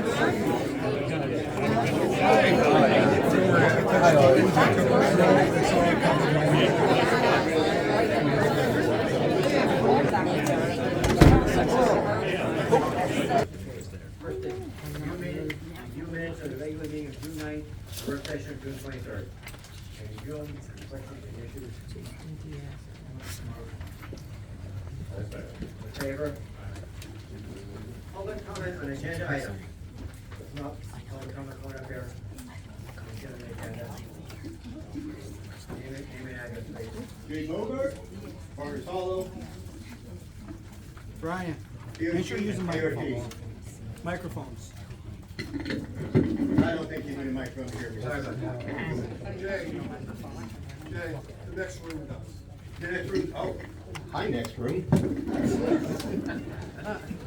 All right, hey, supervisors, I want to thank you for the opportunity to speak. I'm here tonight to support you and the great work that you've been doing, but also humbly request that this board cure something that they've done. I need you to amend or fully rescind Resolution 16 of 2026, the policy that allows any individual, regardless of residency, to speak during our public comment periods. This resolution is inconsistent with both the intent and structure of Pennsylvania law governing second-class townships. Under Section 1601, Chapter 1 of the Pennsylvania Second-Class Township Code, the Board of Supervisors must provide a reasonable opportunity for residents and taxpayers of the township to comment on matters of concern. The statute explicit. The guaranteed right to comment belongs to residents and taxpayers of the township. It does not extend that right to non-residents, outside activists, or individuals with no legal or financial stake in township governance. Furthermore, Section 1506 of the code reinforces that the township governance is rooted in local accountability, requiring that actions of the board be directed toward the welfare of the township and its inhabitants. This language, again, centers the township's own residents, not the general public, as intended participants in local decision-making. The Pennsylvania Sunshine Act, Section 710.1, requires that meetings be open to the public, but it does not require public comment from non-residents. The Act mandates transparency, but not universal participation. It ensures public access to observe, not a statewide or nationwide open microphone. The only statute that actually defines who must be allowed to speak is the Second-Class Township Code, and it names the residents and taxpayers, not outsiders. By adopting Resolution 16, this board expanded public comment beyond what Pennsylvania law envisions. This expansion creates several legal practical concerns. It dilutes the statutory right of township residents and taxpayers. It contradicts the intent of 1506. It invites non-residency activist groups and advocacy groups and outside interests. It creates an imbalance of representation for Salem Township. It exceeds the requirements of the Sunshine Act, which mandates open meetings but does not require non-resident comment. The Second-Class Township Code is designed to ensure local government remains local. It doesn't require the board to provide speaking time to non-residents. It doesn't obligate you to open the floor to individuals who are not governed by your ordinance. For those reasons, I respectfully request that the board, yep, time? Yeah, your time. Okay.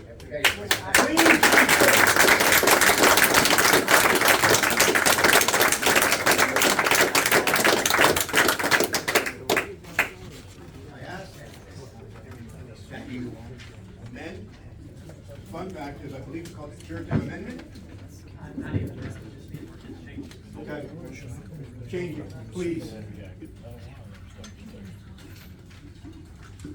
Ginny Marcel Kerslake, I think I already gave my name. This non-resident would like to respond to that. There are a lot of words there. The Sunshine Act is not designed to silence non-residents.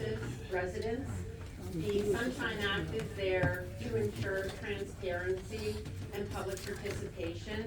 Decisions that are made here affect people who live outside of this municipality, just like everywhere else.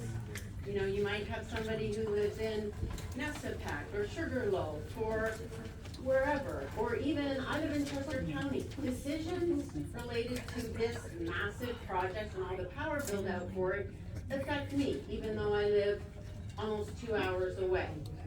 So the Sunshine Act does not disallow you from leaving public comment open to non-residents. It just allows you to restrict it to residents and taxpayers only, should you choose. I can also tell you that I have participated in public meetings all around the state, and it is actually more common, from my experience, that non-residents and non-taxpayers are allowed to give public comment for all the reasons I stated. So I actually commend you for that resolution that you passed, and I hope that you keep it for people who live around here and for people here, because sometimes people from outside have something to say of value. Thank you.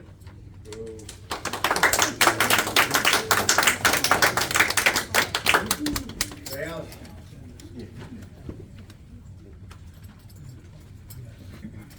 Wait, somebody's coming up.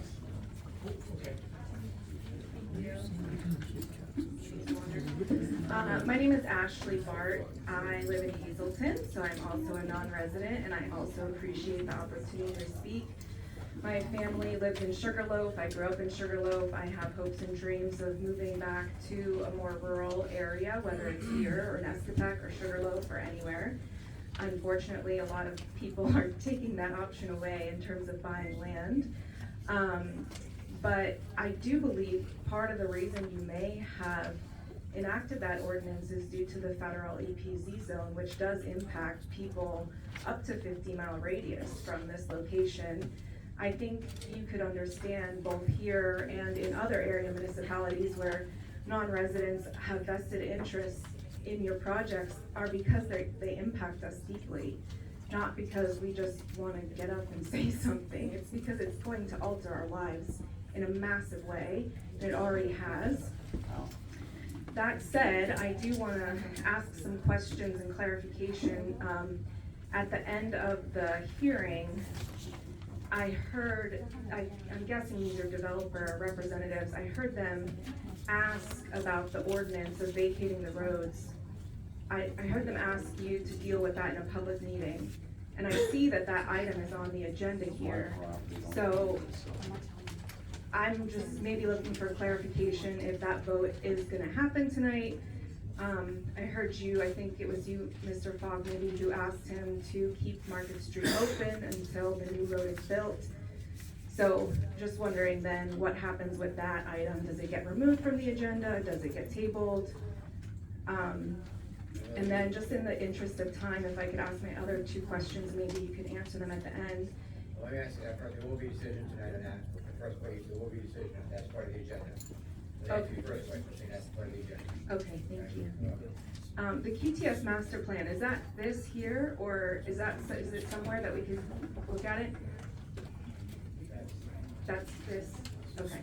I came in late I missed most of the hearing, so I apologize if this was covered. And then what is the item of moratorium on major centers? What is that exactly? Would you like me to talk about that now?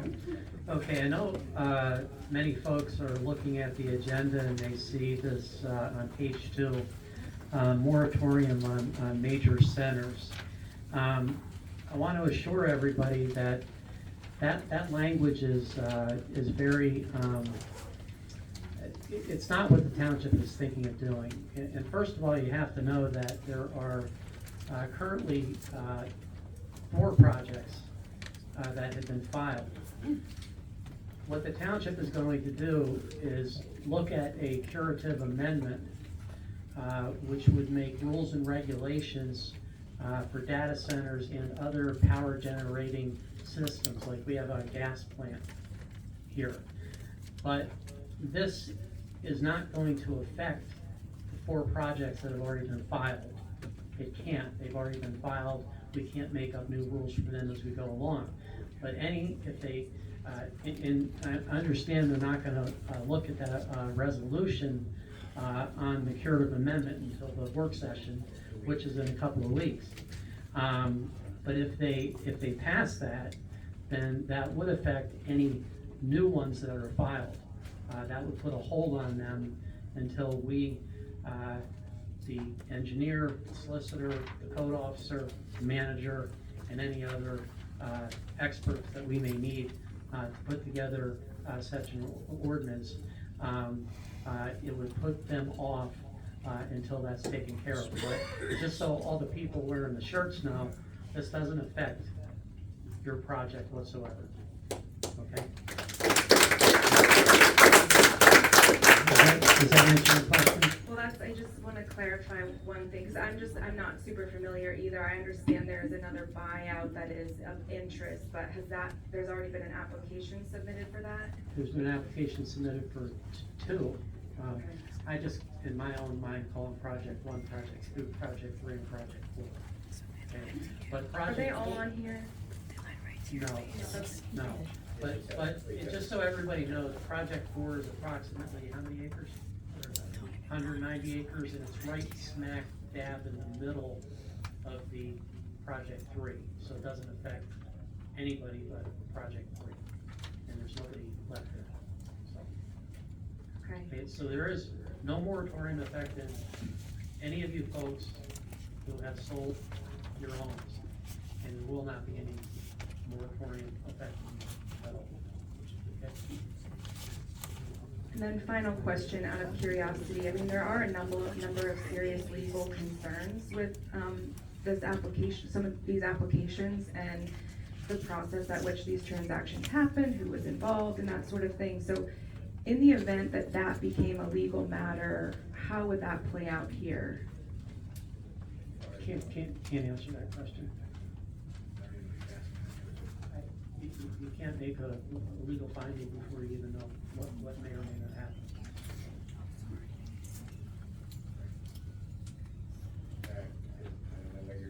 Yeah, I mean, I was just wondering, like, if a legal proceeding were, like, if an investigation were to begin, does that stall the projects, or kind of like how it happens from there? Okay. Thank you. Not unless you get an injunction, and someone tried to get one this week and the judge in Luzerne County turned it down. Can you say that again?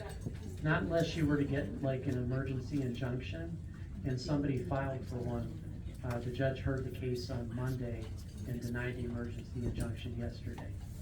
Yeah, that was for something different than what I'm thinking Well, of. it was a legal challenge too, which would have affected tonight's hearing.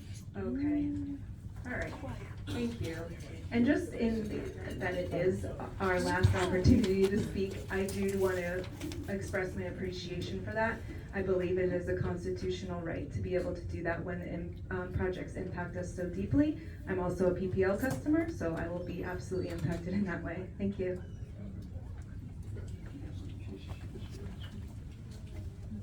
Hi, sir. Matt Hines, Stone Church Road.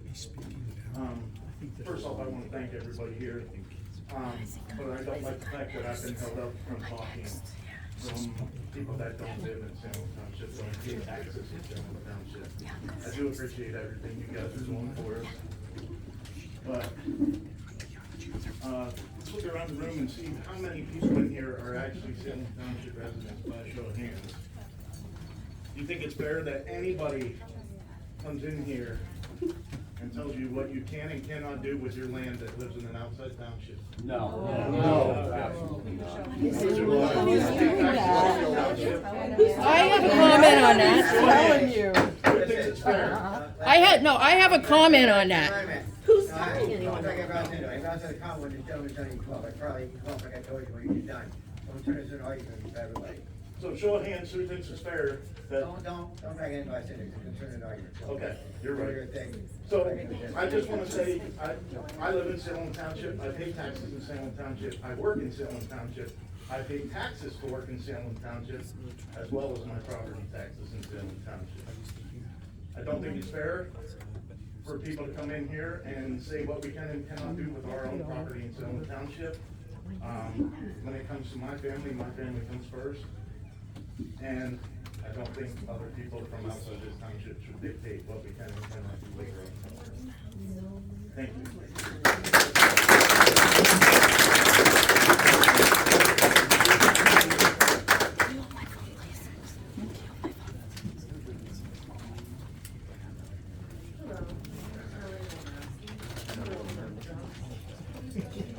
It's M-A-G-A-R-O-S-K-Y. My grandparents, they had run a township in Salem Township. When I came back and moved back to Pennsylvania, one of my long-term plans was to purchase land either adjacent, somewhere in this community to be close to my family. That opportunity was taken away. And I'm not here to tell anybody in this room what to do with your land. I do want to make it aware that this has long reach.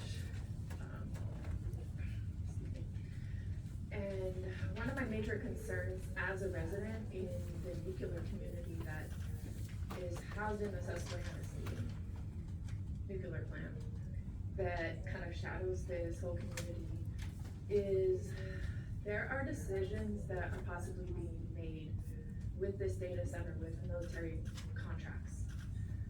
I'm a little bit concerned as a resident in the evacuation zone about my health, welfare, and that of my family, and that of my extended family that has been displaced from this township.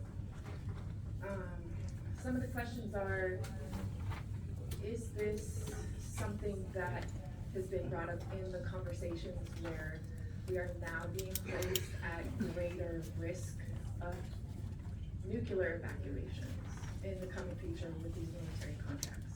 Because these types of things, there's rumblings that this is kind of like a war type of movements with military. Are there any discussions on making more public awareness of nuclear evacuation safety as more liabilities come up with fires, these contracts, any risk that is being brought about because there's an increase in activity in that area?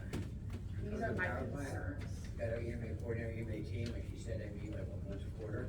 That's something we were talking about, they will be involved with one of the power plant, but as far as any power plant issues or potential issues, that's where even the EMA team does that.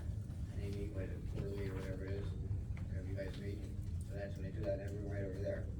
That's what they do, so. And how are they going to help the community be aware of any risks now that it's tightened? I don't think he's there, but they do. You can come to the Yeah.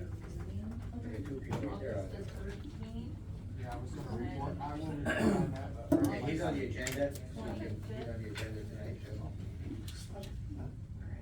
Yeah, that was a major concern of mine, and I should be able to speak on that as a citizen that is in the nuclear community. That is one of the major reasons why this is written this way. It's not to tell all of you what to do.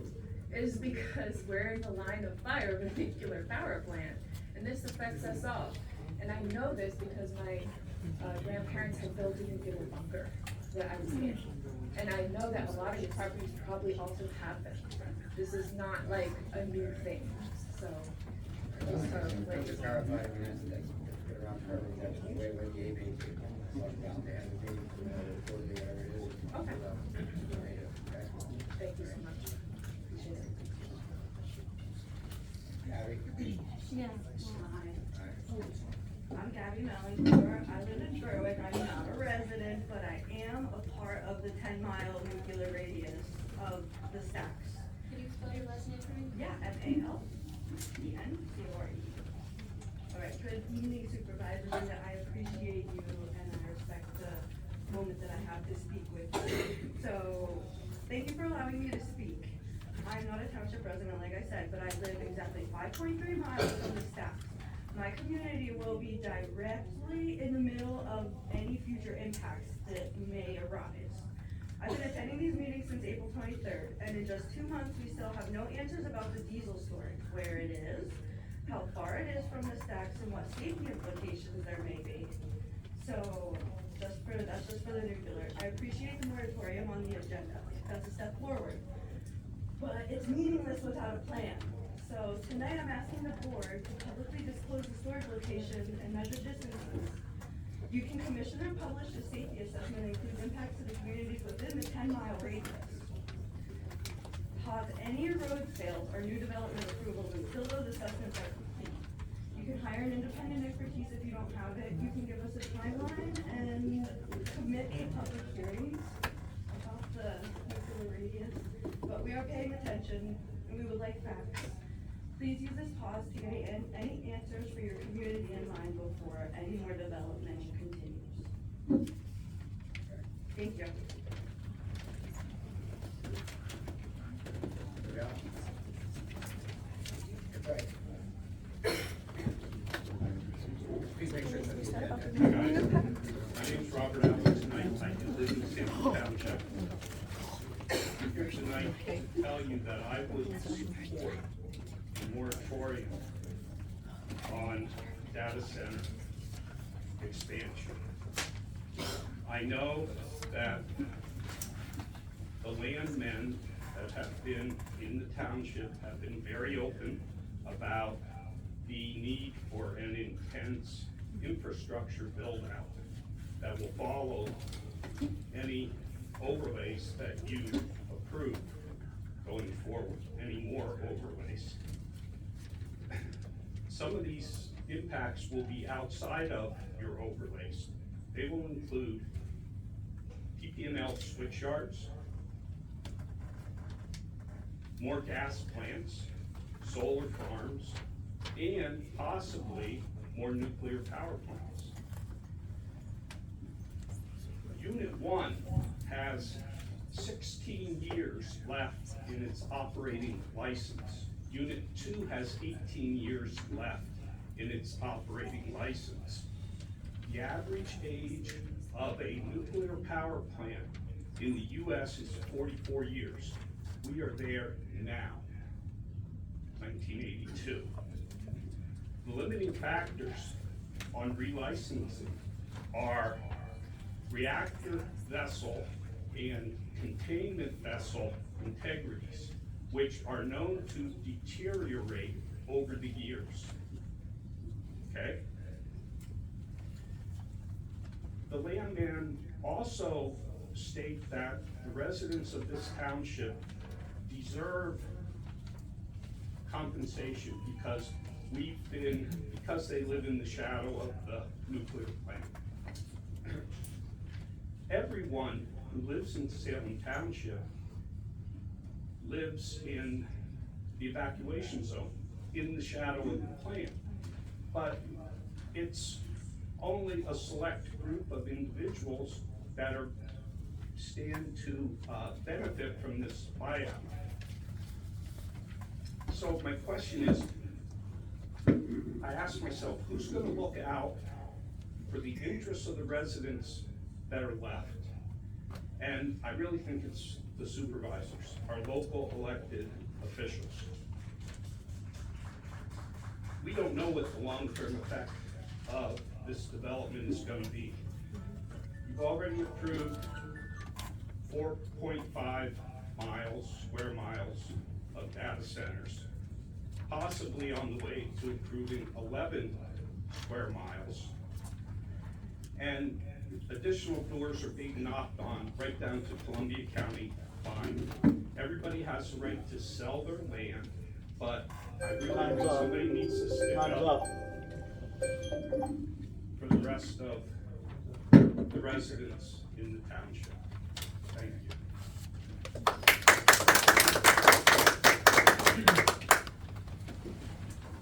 Carrie Barron, I am a resident of Salem Township, but I do attend other meetings outside Salem Township, and they welcome me full heart. So I thank you for letting everybody speak. My question goes to you, Mr. Solicitor, how you stood up and you said, anybody who already filed that your property and your overlay is already, your project is gonna go forward. How can you say that when it didn't even come up to the board to rezone the other part of the 300 people that are assigned NDA? So how can you speak on that when it didn't even come up to a hearing yet? Actually, what I said is that any action that this board might take to do a curative amendment would have no impact as a curative amendment on their projects. That's what I said. Well, you stood up and you said, anybody who already signed, your property is already sold. That was your words that came out of your mouth. That's true, not? No, it is not true, because the next overlay has to come through the board, and it has not come through the board. All I said was the curative amendment that the board is going to take a look at cannot by law impact any project that has already been filed. I'm disturbed with what you said after the fact. Oh, It I'm was sorry, after the I'm fact. sorry you're disturbed. I don't want to argue with you about it. I'm not arguing with you, but I'm just saying, the township has not been transparent with their residents for 3 years. 3 years. You letting people come in here and decide what the overlay will be and who will sell the properties. You have Jack Sidoti, which he is not a resident. You have 431 Consultants, which is not residents of it. You have an ex-state representative that is profiting from this, and nobody is transparent. You let everybody come in here and profit and tell us what you are gonna do with our property. And I'm not saying these people can't sell out. I'm saying you need to create some type of rules and regulations for the people that are left. I'm not done. For the people that are left.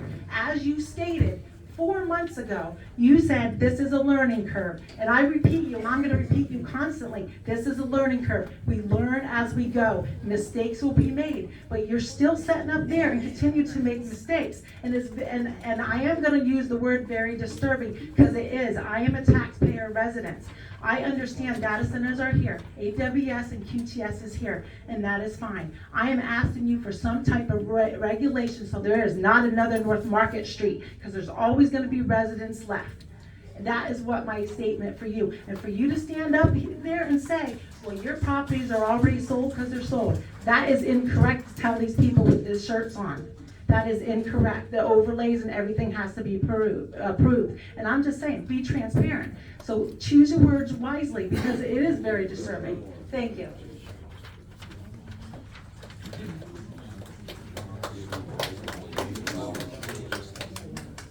Hello again. You remember my name from the last time? You want me to spell that for you? Tony Allegrady. Grab that from your notes. Yeah, the Italian last name's pretty easy. So, couple quick things. First off and foremost, this is tough, right? What I don't want to see is that I, as a taxpayer, get muted because of other people. Now, I don't know how many people in here have talked to these communities, but I will tell you, this is my very second time I've ever spoken in front of one of these things. So I'm not as polished as someone who might go to 15 different townships and talk in front of you.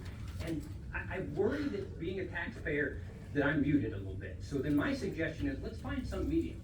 Let's find a place where the taxpayers go first. And at the end, when we have open comment, let's let the folks that are outside of there go ahead and have their right. They're absolutely right. This is America, and we have a right to have a saying in that.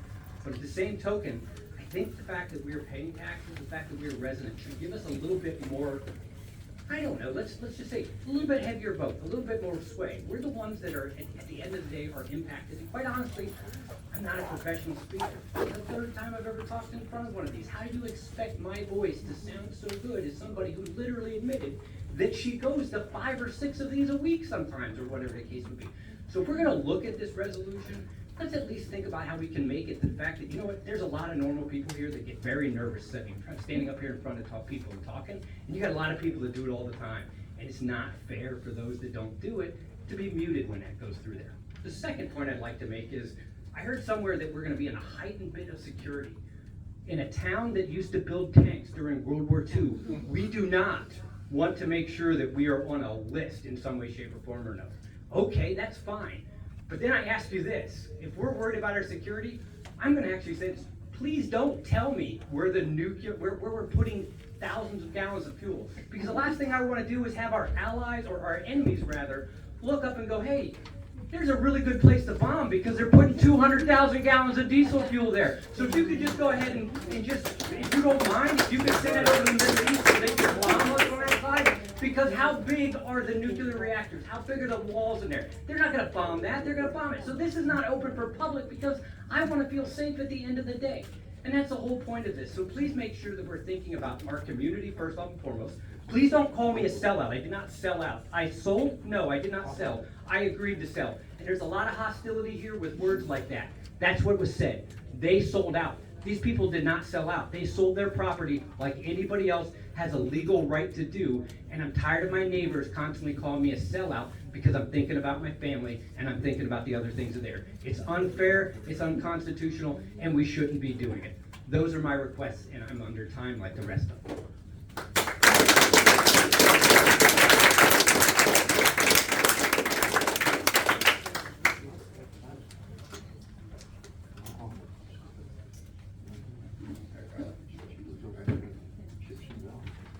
Ready?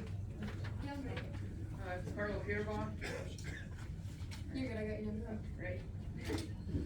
Okay, I'm here and I'm speaking on behalf of the residents and families that will be affected and the natural resources of Salem Township. You often talk about your community benefit agreements, but what good is a community benefit agreement if the community itself is destroyed? This data center project is not building Salem Township, it is destroying it. Look at what happened to our neighbors. Lifelong residents have been forced to sell they love because they did not want to be surrounded by massive industrial development. Others remain trapped, unable to sell or unable to receive enough compensation to relocate or pay off their mortgages. Residents have been displaced for trailer parks, leaving some homeless. Others have been required to connect to municipal water and abandon their wells that they depended on. At a time when residents are already facing rising utility costs, many are concerned about the long-term impacts of these large data center developments. Yeah, that they may have on the electricity rates, water resources, and cost of essential services. The scale of this project is staggering. The current footprint already spans more than 5 square miles and is proposed to expand nearly double that, up to 11 square miles. Continued clearing of forests, eliminating wildlife habitat, destroying nesting and denning areas, and permanently changing landscape that defies Salem Township. Our community has long been known for hunting, fishing, camping, boating, and kayaking. Local businesses depend on outdoor recreation as industrial development expands. With increased lighting, noise, habitat loss, those businesses and our quality of life are placed at risk. Compassion and accountability also matter. Local volunteers work tirelessly to rescue abandoned animals from project properties. Reports of sick and dead animals deeply concerned many residents, and many of them didn't contact UTS with no response. That when concerns like this arise, they deserve transparency, accountability, and humane treatment, not dismissal. This is what many people believe they have experienced with QTS. Now you are being asked to speed up this project by vacating roads and moving faster than originally planned. Why? What has changed, and why should this expansion receive less scrutiny instead of more? I have stood before you multiple times asking for accountability. The impacts are no longer hypothetical. They are happening now. Every approval carries consequences of the people who live here, and those consequences extend beyond Salem Township into neighboring communities. That's why the policy that you adopted is good, because it expands way beyond Salem Township, more than you even realize. I raised this same issue with the solar development when it was being discussed. Under PA law, the township, yes, must provide for a legitimate land use in its zoning and cannot completely exclude them. You met that obligation with AWS when that was approved. They did not require to approve every subsequent data center proposal.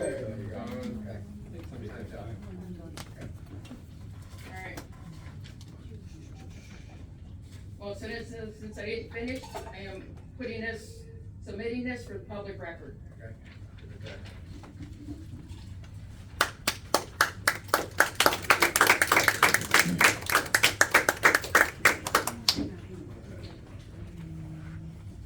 Hello, my name's Jeremy Benscoter. I'm from Township. I'm not a resident, but I do appreciate the chance to speak. I've been at a lot of these meetings, and I think it's really great that you're allowing non-residents to speak, because the issue with data centers is that it does impact people outside the township, and so I think giving them an opportunity to speak is really great, because not only does it allow residents outside of the township that might have concerns, it also allows people to give input, like more people to give input on an issue, because there's a lot of complexity in data centers, there's a lot of truths, there's a lot of lies being spread around on social media and things like that, so it's really nice that you allow non-residents to speak, so I appreciate that. What I think is interesting and kind of a shame is like what the data center companies have done. They're kind of pitting the communities against each other. I don't think anybody wants to blame anybody who wants to sell their property. Like, absolutely, like, if I were in your situation, I would want to do that too. But also, not being a resident here, if I were a non-resident here, I would be just as scared as they are about what's going to happen in their community afterwards. And I think it's a shame, just for the record, that you guys are, really pitting communities against each other. And I'm not here to tell people what to do with their land. I'm just here to speak and just kind of talk about, data centers and things like that.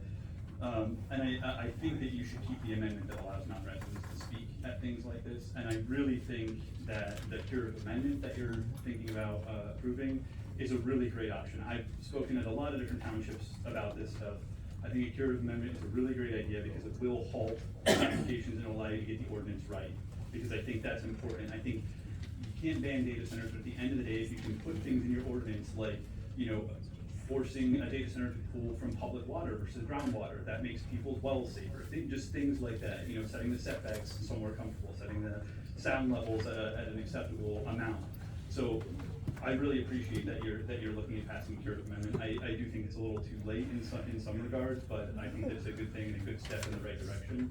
And if there's anybody up here, I have helped other townships on their data center ordinances. I would be happy to, submit any information that I have, and I have a bunch of people that also have done it. So if you want help with it, if you pass the curative amendment, I would be happy to help you with that. That's all I really had to say. I really appreciate you giving me a chance to speak. Like I said, I've been in a lot of meetings, but I didn't want to speak because I wasn't a resident. So I just, appreciate that you gave me a chance. All right, thank you. Can you spell your last name for me before you leave? Yeah, it's BENSCOTER. Thank you. Anybody else? Anything else? Want to move on? I want to comment on the agenda item, not these other items that were discussed. I'm looking at the QT master plan. It's the third item on your agenda. Is that the first item from the planning commission on May 28th? Yes. It is? No public comment was allowed when that was passed. The solicitor was just rushing through it until a non-resident spoke up, and then public comment, but no public comment was ever allowed on the master plan. So I would recommend that you send that back to the planning commission and have public comments on it. You're not following your procedures, your policies, you're just rushing things through. That's why you're allowed to make public comment tonight. That's why we're here tonight doing it now. Yeah, but what does that have to do with? Well, they do recommend us, and that's why you're allowed public comment now. They do recommend us. It's just a runaround all the time. You don't follow your proper procedures. Follow them. Send it back, have them look at it, and bring it back. It's simple. Anybody else?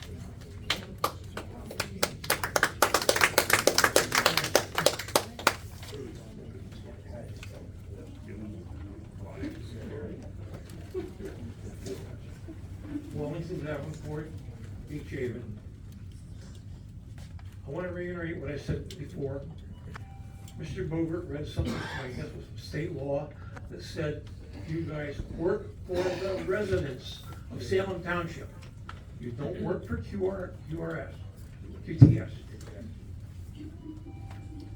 The residents are upset, and rightfully so.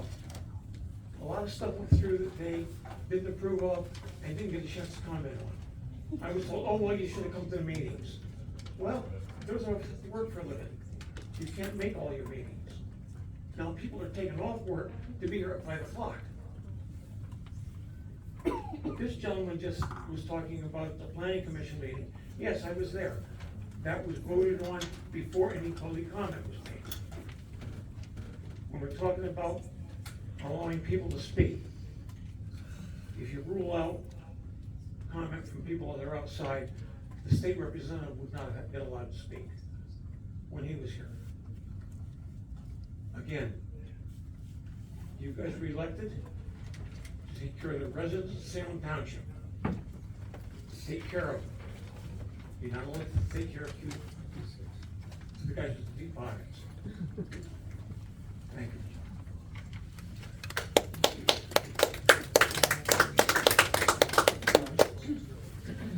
All right, anybody else?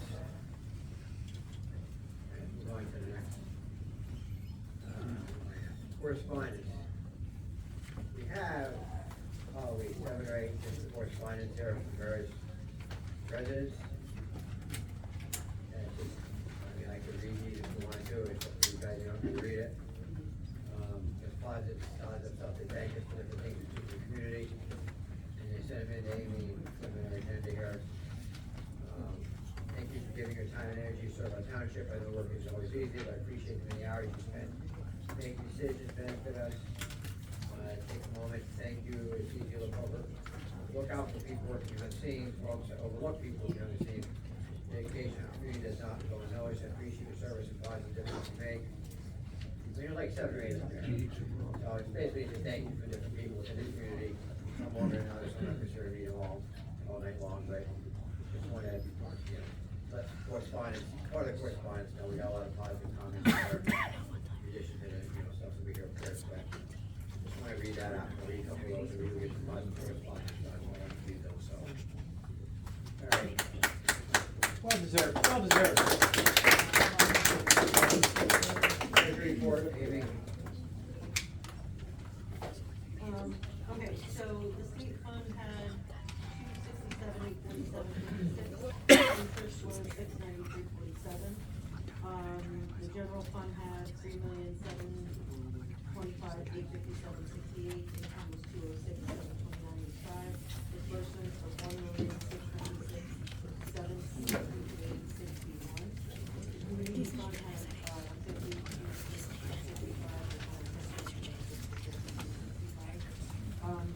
All of the money market accounts gave 41,404.17 in interest. The total of all accounts is 17,666,308.6.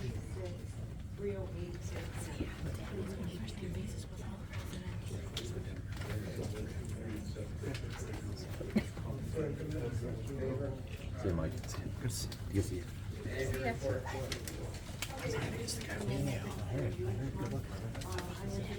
See you, Carl.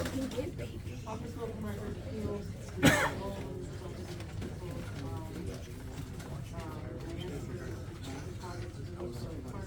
advertisements, paving, technical tree removal, and made an offer to the 88 Walnut Drive owner, which represented the counter offer.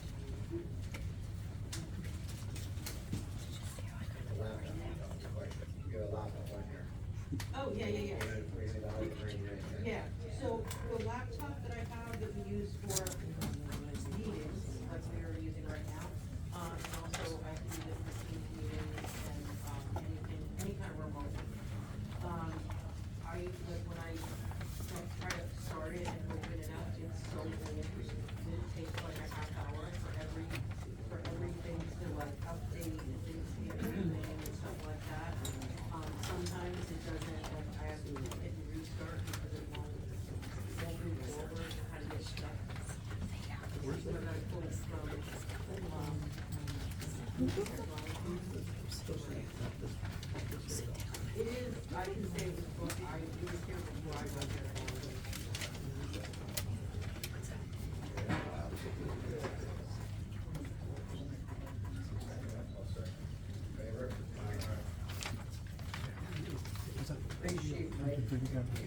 I would very much appreciate it.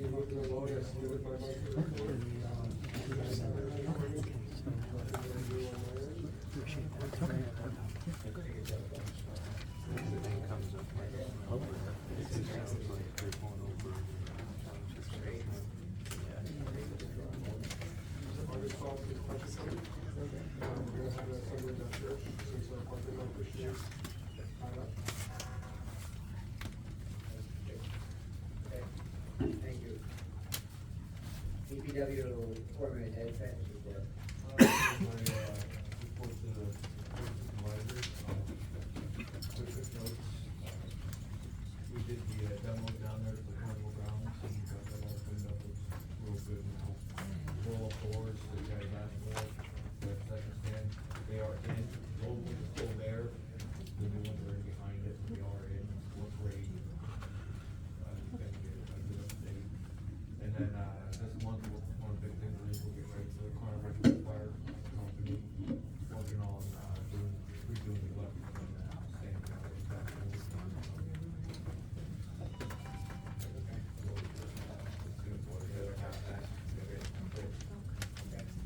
Thank you. Code zoning officer Brian Rowan report. I submitted my report for the, month of June. I had, 13 zoning permits, 11 building permits for a total of 24. And I submitted my customers, so if you guys have any questions. I want to report that the building renovation phase 1 here in the township is going to start on Monday with demolition. That means the back parking lot will probably, if we're thinking about shutting it down as far as being able to go through, so if you want to come to the park, you have to come in the back. If you wanna come to the office of the police station, you have to come in the front. Because you're gonna have too many construction vehicles, dumpsters, to have it all open up. We're gonna try to keep an area where the construction equipment stays close to everything. We have another tablet in Computer Screen. Tablet, Computer Screen, We only have one for, looking outside. Now that we have a new permit manager, we can access it on the road. And we only have one, and like Amy said, I use it for meetings and Zoom meetings, and when I go to AWS or down with people, then at least nobody was any here. That will pay $149.96.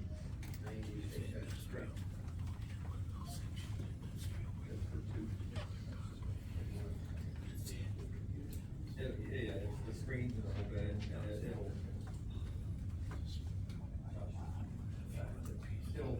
When you use it, I mean, it'll dock to the state, it'll dock to your computer here. And everything will update from the desktop with everything. It's like what we always do. Yeah, same as the police use for the.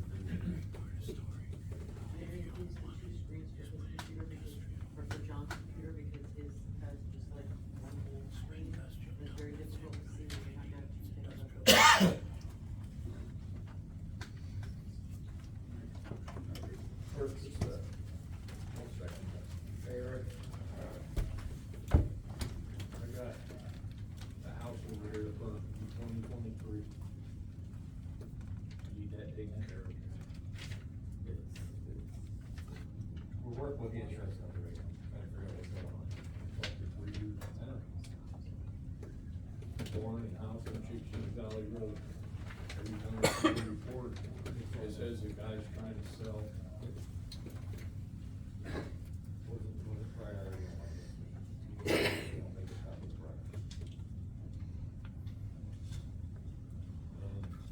The house by Bob Q Plus. That's, we're working on that right now. Paperwork in.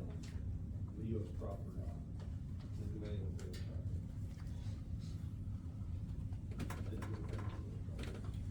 What are you doing with that? What are you doing with yours?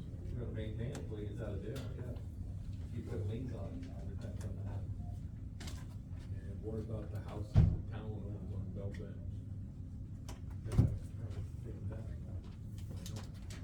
We've been here. I can't force anything down. They're not boarded up. You can do something. They don't need to be boarded up. They're not dilapidated. They just bought the houses. No good. Chief, did you not take Seafold in the house? So call Mark Jackson, tell Mark Jackson, like we told these people, the houses get boarded up, we're taking down. Got it. He's told me 3 weeks now that he's had the contractors here.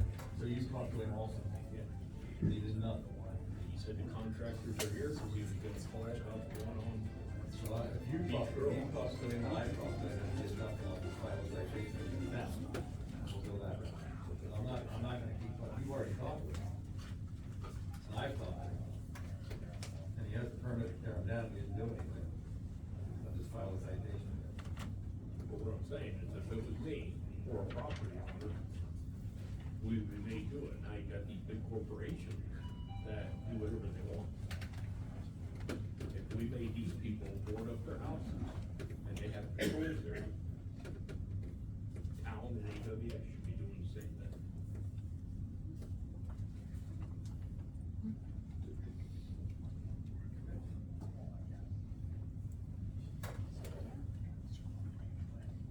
I mean, that one on Beach Grove Road, who owns that? Town, AWS,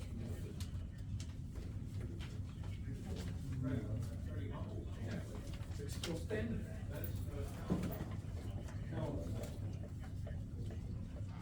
That's been on there.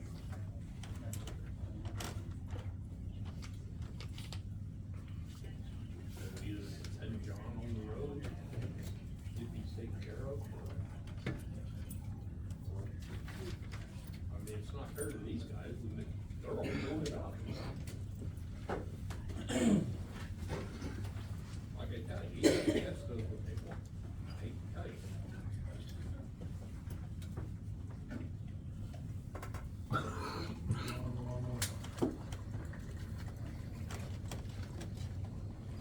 Like they said, people that the election was here because he pushed Moses whole grass and we can't get these people to clean up the property next door. We're gonna do it. That's where we're at. That's what we need.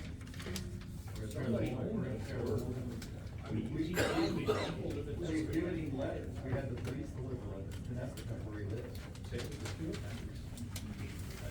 That's their ongoing thing before I can call it. Fuel tanks, I think, would work. We lost everything I can do with fuel tanks. I mean, if you wanna keep going, we'll keep going. Fine, 27. They're fine, I think. Yeah, they're fine.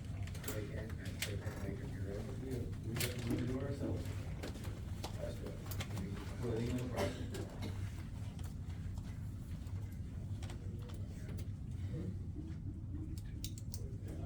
Those fuel tanks have been there for 34 years, like that. That's what I'm saying. Not that it happened in the last 5 years. I think I'll put one down right now. The one that was cut.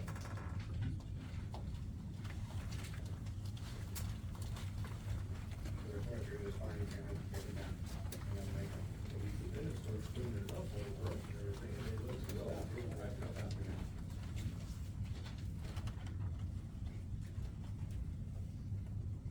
I mean, there's gotta be something we can do. Wall.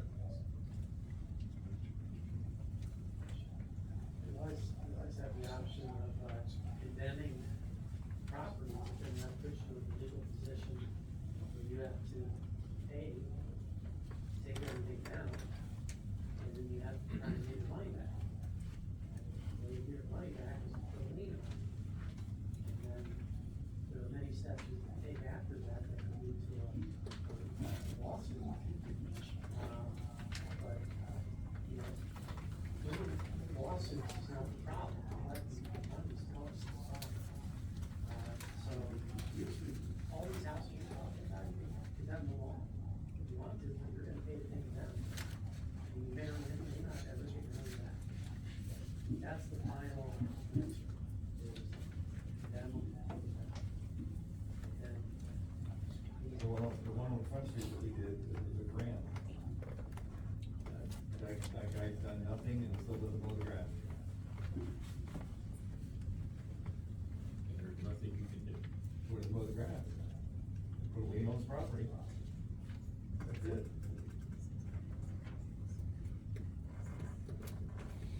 He lives on Old Road in Bloomfield.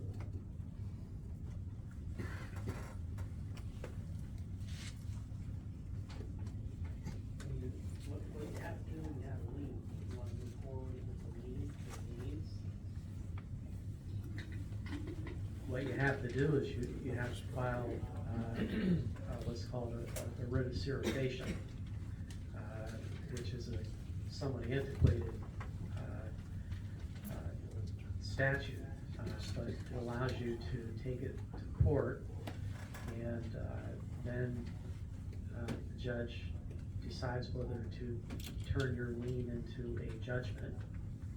And once you have the judgment, you can then try and, collect on your judgment, okay?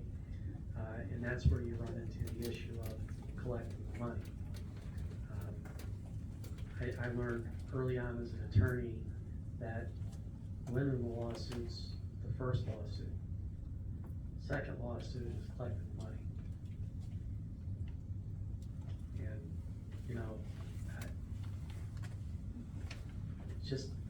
it would be a waste of your money to pay me to do that. I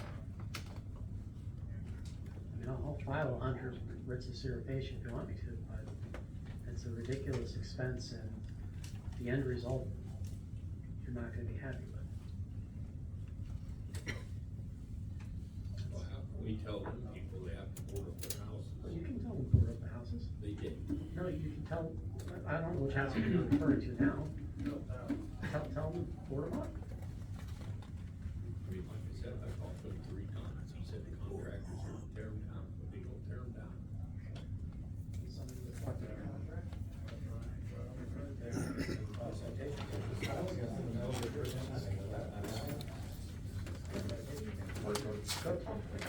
And say, is this on your list? Is it on your list?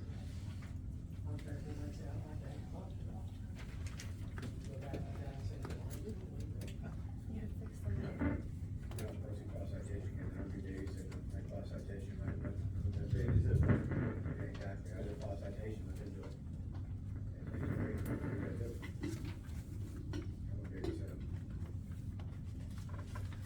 My suggestion would be. If you're gonna do it, so I would do it. Wanna do that? All right. Good. Engineering report. I submitted my report to the supervisors. One quick update, the street paving project will be beginning soon. That'll be with the various roads within town and on the outskirts with that, so everything's been submitted, contracts, bonds, insurance certificate. So that'll be starting soon, just issue the notice to proceed and make the begin. Where we at with Walter Drive? So, yeah, so that one there's, it's in our surveyor's hands, they're gonna make the revision now that we have legally and officially acquired that other property on Main. So we're gonna remove a couple lot lines, like consolidate that one piece, get it up to the county for review. And then you could sell off, you know, that front piece with the house on, is it 74 Walnut? You could sell off that once we get that approval there. I'll give a time frame for this one, what are you thinking? How to get rid of it? Well, I mean, it's gonna take another week or 2 for county planning, you know, we gotta wait for county review. And you know, they have up to 30 days to review it, so. That's not by fall, we should be able to. Oh, absolutely. Yeah, I'm saying like in the next 2 months, we'll be ready to have everything approved from the county, approved from the township, and that can go to sale, definitely by the fall with that. And then I'm currently working on, we we started, we had some discussion about the DPW building, so once that plan gets approved, now that takes away those lot lines and we have more space to work with for the DPW building.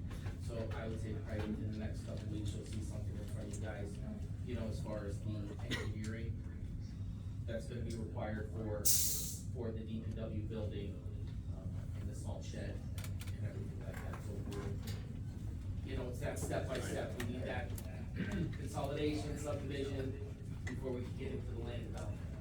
But like I said, it's all falling in line now that we have that other property. Do you know who Evan Costa was? He called today about the DPW building.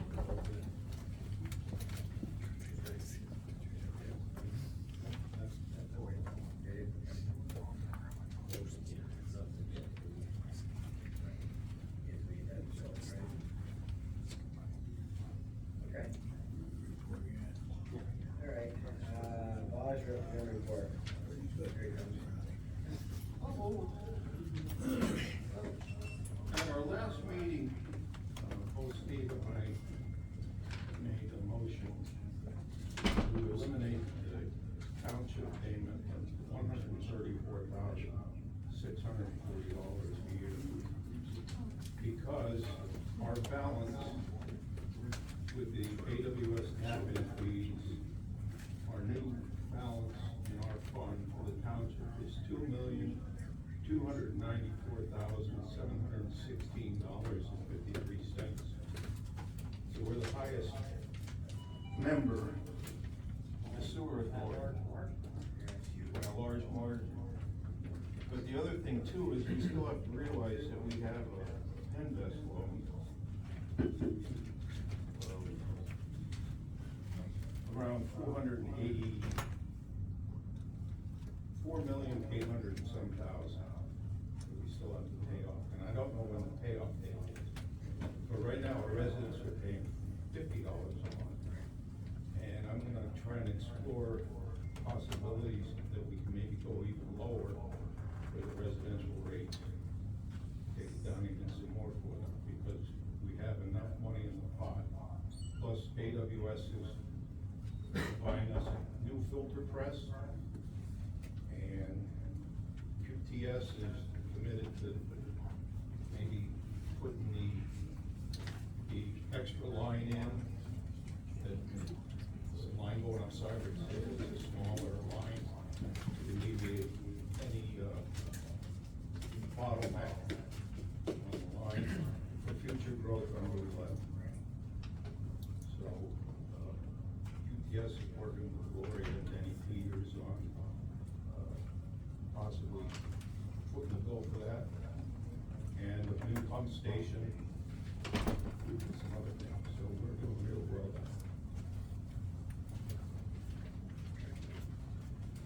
Okay. You're gonna talk to your, you can get back to us. Yeah, I need to get a hold of, I'll call Gloria tomorrow and find out. Because the timetable of the Penvest loan will kind of dictate what the rate has to be maintained. Right. And it's 1%. Yeah, you want to pay it off. Free money.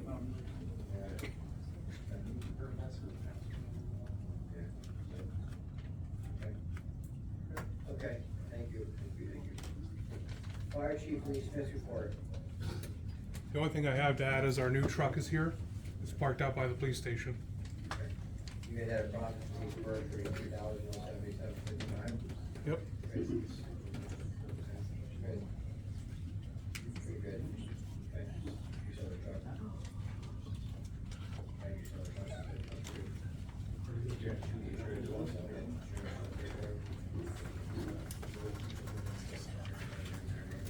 Yeah, we have the insurance, the title transfer has been done, and the plate is coming. It's gonna go to the title place, and they're gonna follow them. Thank you. EMA report. There was a question, brought up as far as covering the nuclear plant. So just for the record, we have a drill, if you will, every year.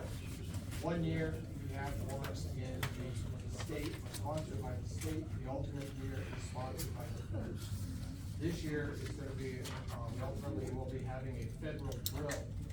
But in preparation for that federal drill during the month of August, we will be having 2 training sessions, one being that a preliminary meeting, getting us ready. Also too, then a practice session, which is gonna be on August 25th. You will be voting as far as postponing this meeting, so we can be able to have our drill. The actual federal drill will be on, October 20th of this year. Public is invited, they're welcome to, we'll stick them in the back corner and you can see the operation. But this is a yearly drill, whether it be state or federal. I knew you guys had that stuff covered. People concerned, so. Okay, thank you. Shade Tree Commission report. Since I'm the Shade Tree Commission as well, we have nothing to report on the Shade Tree. Okay. Alright, community events. Movies in the park, July 17th, rain date July 18th, 3:06. Budget talk, August 5 o'clock. Simple and golf cart, where we up?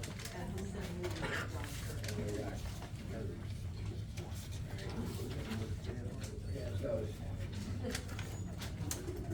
Old business, 2026 paving project change order, adding 185 LF on Main Street, $13,670. The section, after they did install the water line, there's a section separate that wasn't part of, like, them having to repay. So since it was a 2026 paving project, and that was, the water vote, it just makes sense to have that.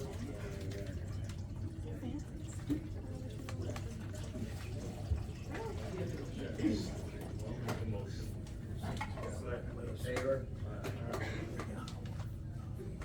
Green Cold Bowers Road, $8,150. Oil Land previously approved drain is no longer available.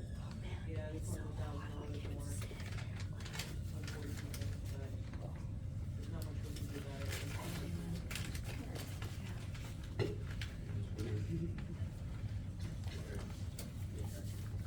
I'll make a motion, Favor? Building renovations, HVAC and plumbing. Yes, you touched the stakes there.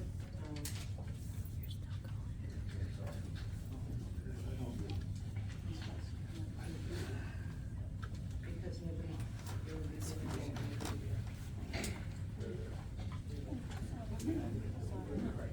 what's that? We added. Okay, so I think that's just my light, so there were 3 bids, Conditional mechanical, total for plumbing HVAC of $56,750. Quality Air Mechanical did HVAC and plumbing for $53,093. The total HVAC, they only bid on the HVAC and not plumbing for $52,000. So the lowest responsible bidder was Quality Air Mechanical for $53,093.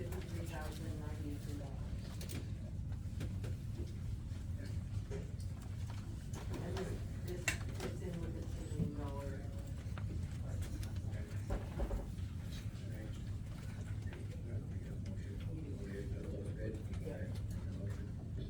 I'll make a motion, to go quality here. Again, yeah, hell yeah. $53,093. I'll second it. Favor? Residential garbage. Where is that?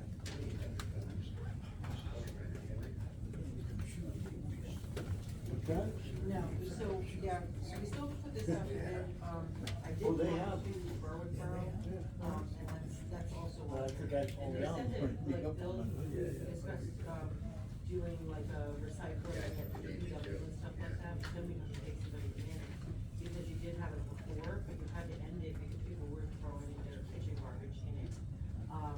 So, if Berwick Borough does their recycling, and they said that, they would accept Salem Township, recycling if we paid $2 per, Resident. per resident. Jamie told me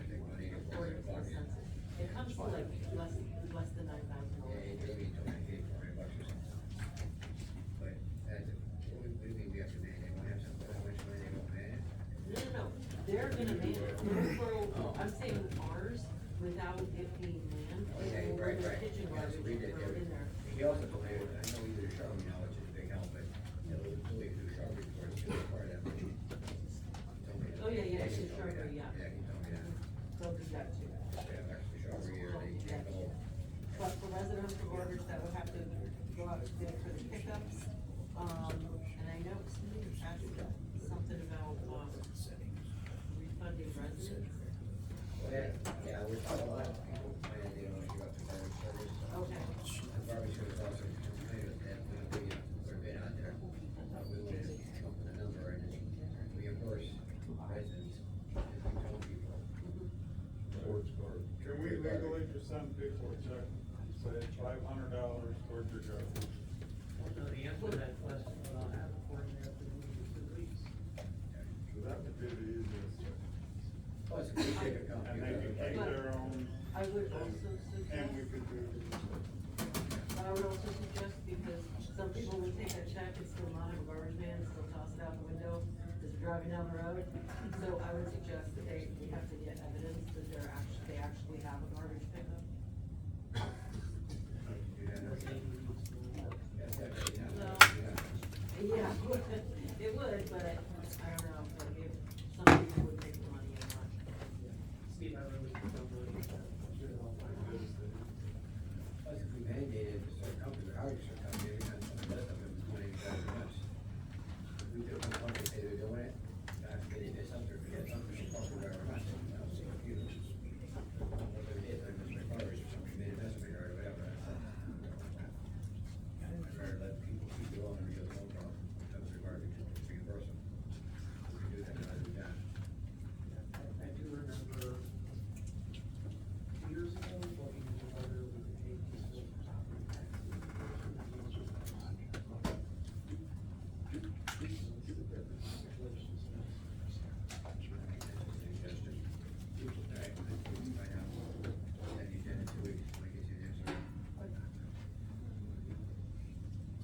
Also on the agenda, I don't think Bill's finalized that yet. They were talking about, it. I don't think they finalized that. Well, I can, with your permission, Check with Damien. I can, well, I have spoken with Damien, but with your permission, I can tell him that we're like, seriously interested in it and You guys interested in that? see if we can get something written up. Yeah.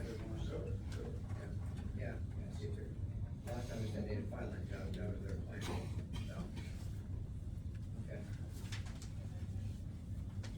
Okay. New business, QTS lot consolidation.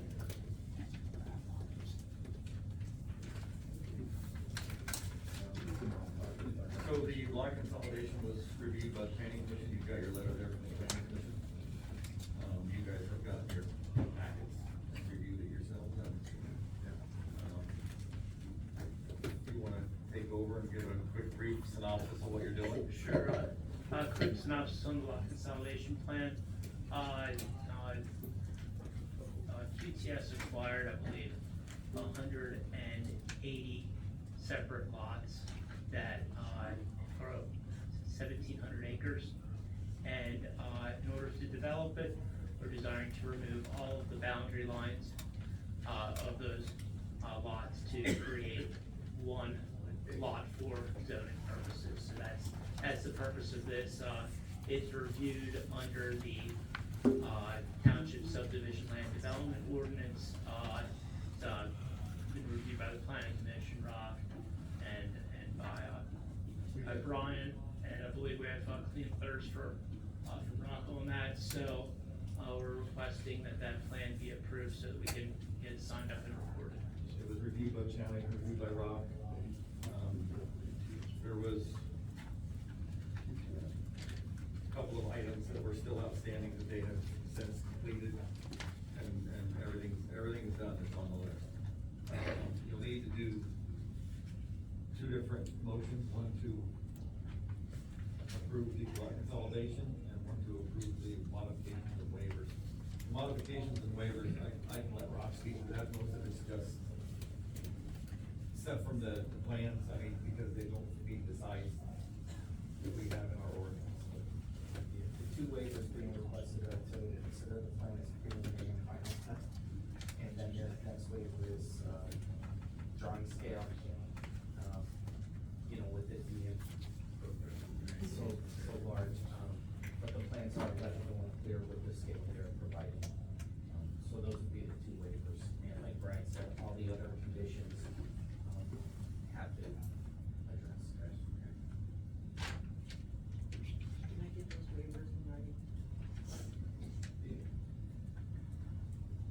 sections now. The first one's section 301. No, I'll just do it, okay, yeah, good. We don't have. Yeah, it was a comment 4 and comment The ones I have 9 highlighted there. from the May 12th letter. See the ones I have highlighted in green?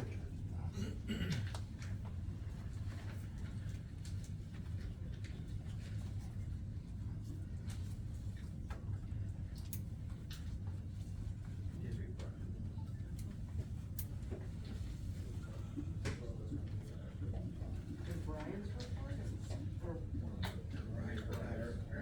I got copies.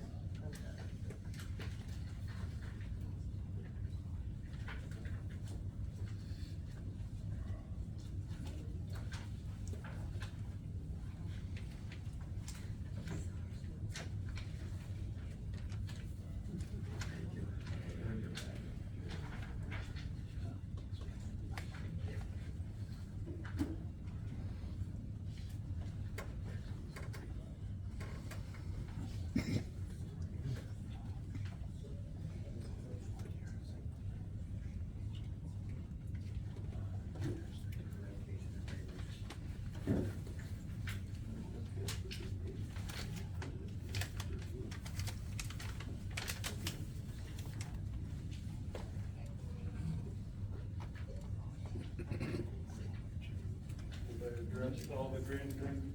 Yep. I'll make a motion that we approve the, BPS lot consolidation first. Alright.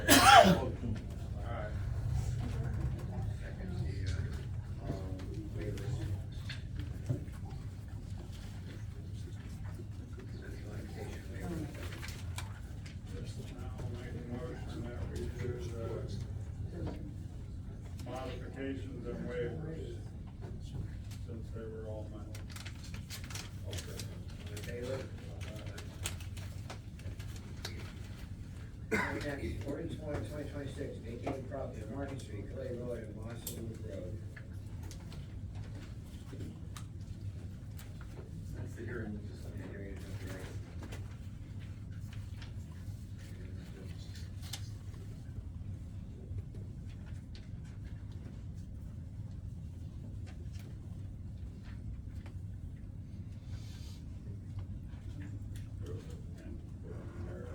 The language, I didn't know if John wanted to do it.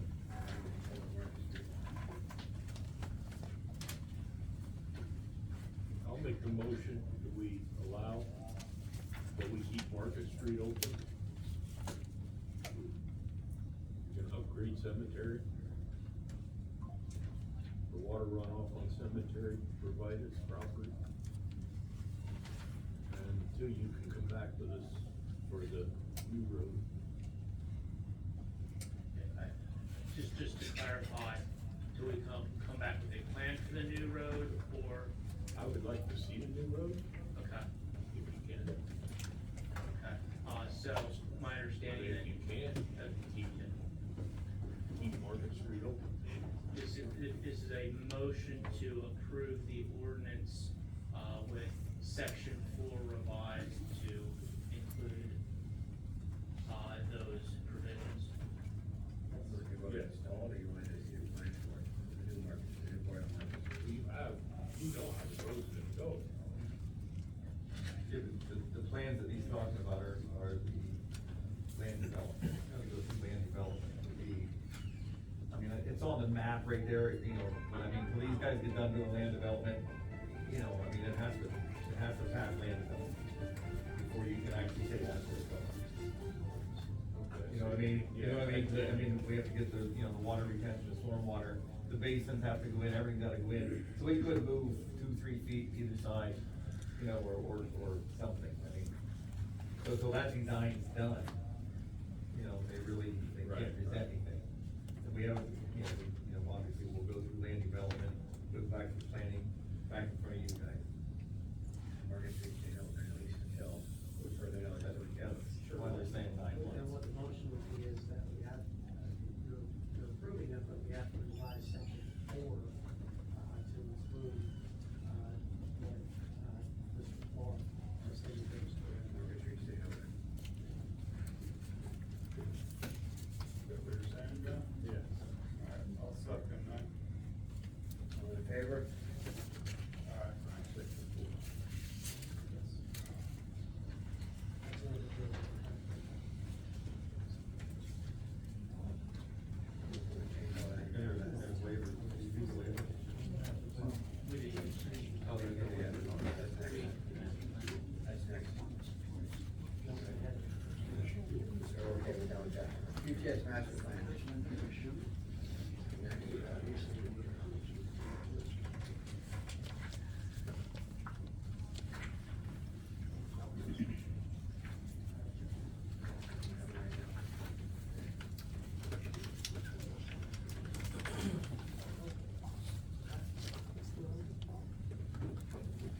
good, again, everything's been met, the waivers, very similar to the prelim final plan.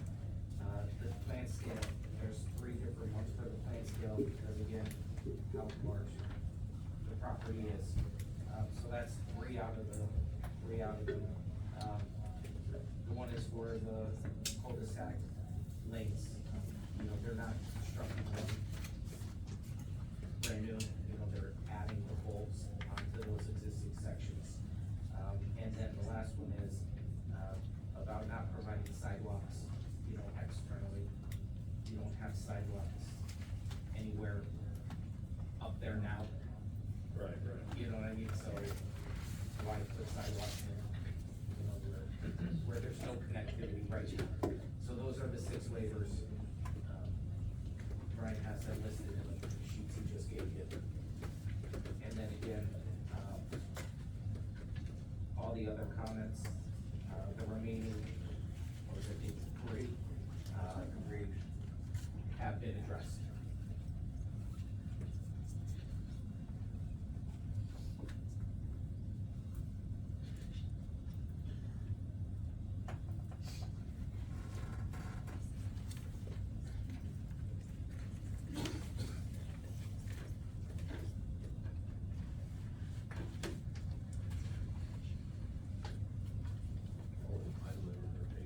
Yes. Yeah, those were the conditions from the planning commission, and they have since met those conditions.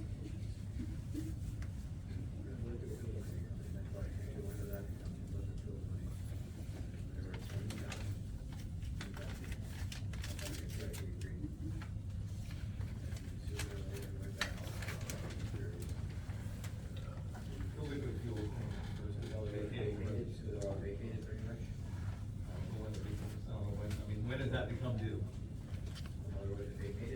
We can enter into some kind of agreement on that.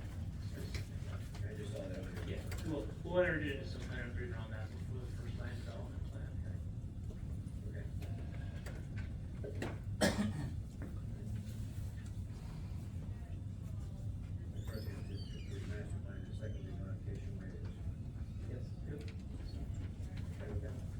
I'll make a motion that we approve the QTS master plan. Favor? Next modification, waiver 6.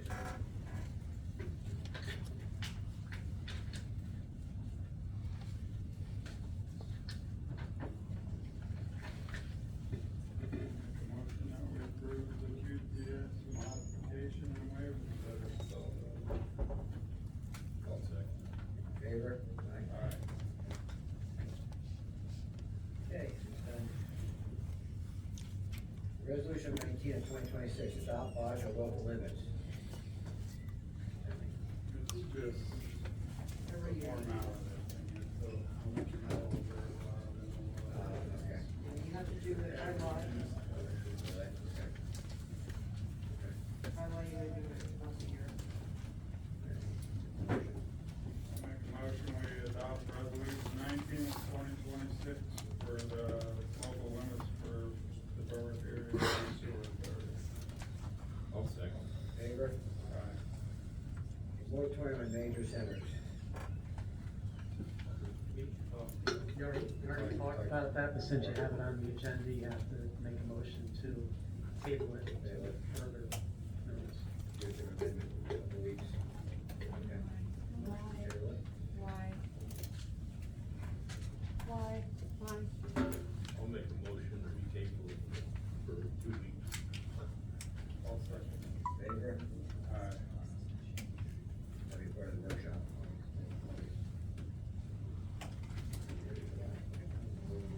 Yeah, no, Okay. Resolution 2026, apply for multimodal grant of $2 million for Raleigh Ave, E11 with $1,601,030 matching funds. This is a grant application we already did, but a new opportunity came up. And we don't have an answer for the old one, this is like just the same project. If we get 1 grant or if we get both grants, then we can make some match funds. But it's the same project that we already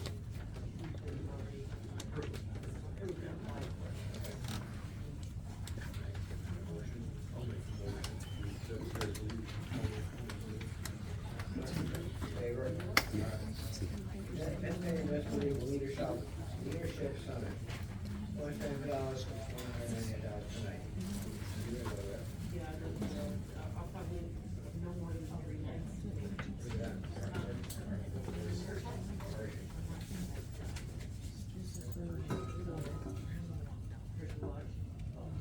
Like training and stuff? If she does it like she does, only it's a little more, like, the courses and stuff like that are a little more for like everything.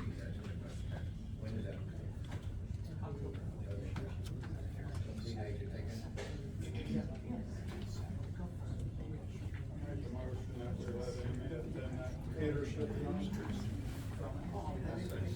In favor? Change August 25th, 2026, work session, August 26th, 2026, work session, 6 p.m. Accommodate EMA bill due to construction.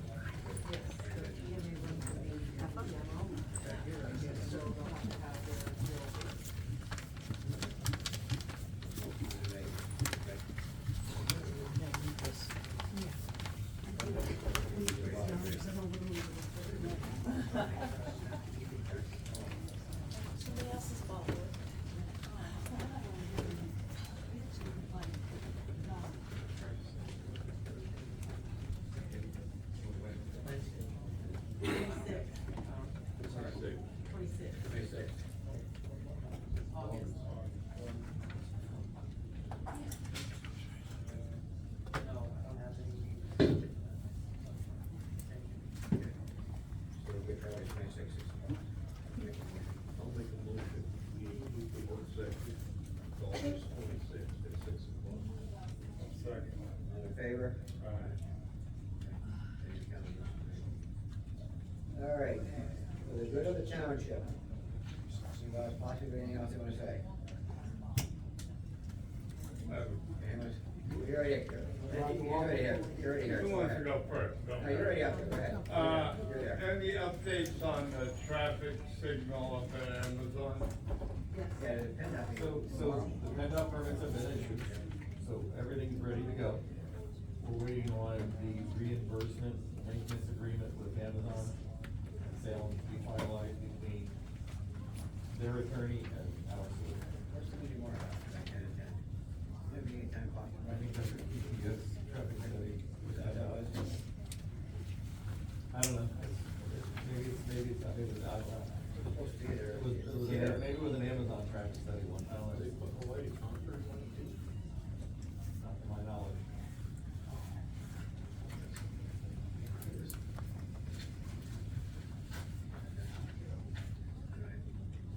There you go, get close. So, Get close. one final agreement, it would take approximately 3 months to put in, and become active. Roger. Okay, I got a question. I see we got the radar system on here. Front Street. Yeah. How much money are we making off of that? Or are we not writing tickets? You can't write tickets off of that. Oh, you can? Don't tell anybody. Oh, I do that. That was my question. You just move it around. Flashing sign. Yeah. Starter Hill. And the next question is, when are we gonna get the potholes fixed up on Route 11? I did construction work for 27 years, and we could never let that patchwork that Power's doing go like that. I mean, that is ridiculous. When I come down, if I can get over the left lane, I travel the left lane now. I mean, I don't, if anybody else is complaining about that, but that is a terrible, terrible patch job. John, you drive all the country, you see anything worse than that? No, they're digging it up, right? Put the cement in and rebar. Yeah, but it's still rough. We're doing roughly 700 feet a day right now, Roger. The heat of the weather and not to overlay into the shift change at the power plant, you have to cut off a little early every day because we'd like to do 1,000 feet a day. But it should be done in probably the next 30 days. They've actually pulled it up. They're pouring 9 inches of concrete with rebar and then putting 6 inches of macadam on top of that. And then they're gonna come back in the very beginning of September, and they will re-mill the whole highway down on a fresh milling on a new concrete bed underneath New Macadam, and that road will be gorgeous by September. The question is, why can't they smooth it out as they're doing it? Well, they're working on it. They got half of it done in the last 12 to 14 days. They only have another 12, 14, 15 days of doing it. But that's different county, 16. That's valid. Main Street, Main Street is. Oh, not, yeah, but they overlaid the whole thing. Well, they're going to up there. They're doing the whole thing. It's all done, they'll go back. See, you guys don't understand one thing. I drive that every damn day. And if I do not get out of that first blacktop over to the side, I just bounce. And anybody drives that knows that. All good. It's all good. If I do that for 27 years, our inspectors would not let that damn thing pass, we'd have to redo it again. But. I have a question about this master plan. Tim and Marla tried to get me over to our house and they were gonna be there. Couldn't do My it. neighbors, Stand upwards. 1,000 feet away, they need your name and address, I can give my name to somebody. Mark Stern. Or you asked his name and I gave you my, I heard my name.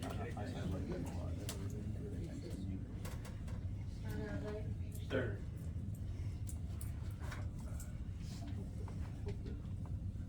Okay, go ahead, sorry, go ahead. Okay, I'd like to know, there's 1,000 feet away, my neighbors are being asked to sell their property.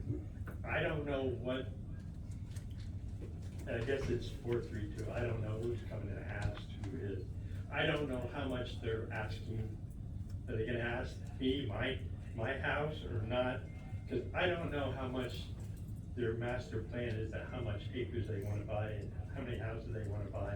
And I have no idea, I've never seen a map that tells me if they have an idea how far they're coming in their master plan. Because I know they're across the street, they're asking. Project. New What? You're project? talking a different project, these guys have their own. And not these guys, it's another project that won't wanna try to come in. Now, See, I don't even know who it is and what it is and what's all involved, and I never heard of this, no, but somebody AWS, asked buddy. to buy my neighbor's Not those property. guys.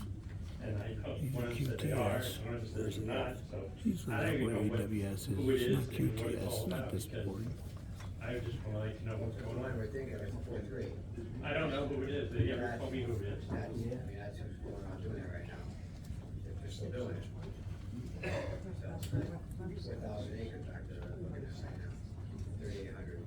Yeah, I know, cause I know somebody's house, Dr. Guerrero's house has been asked to solve, or intentionally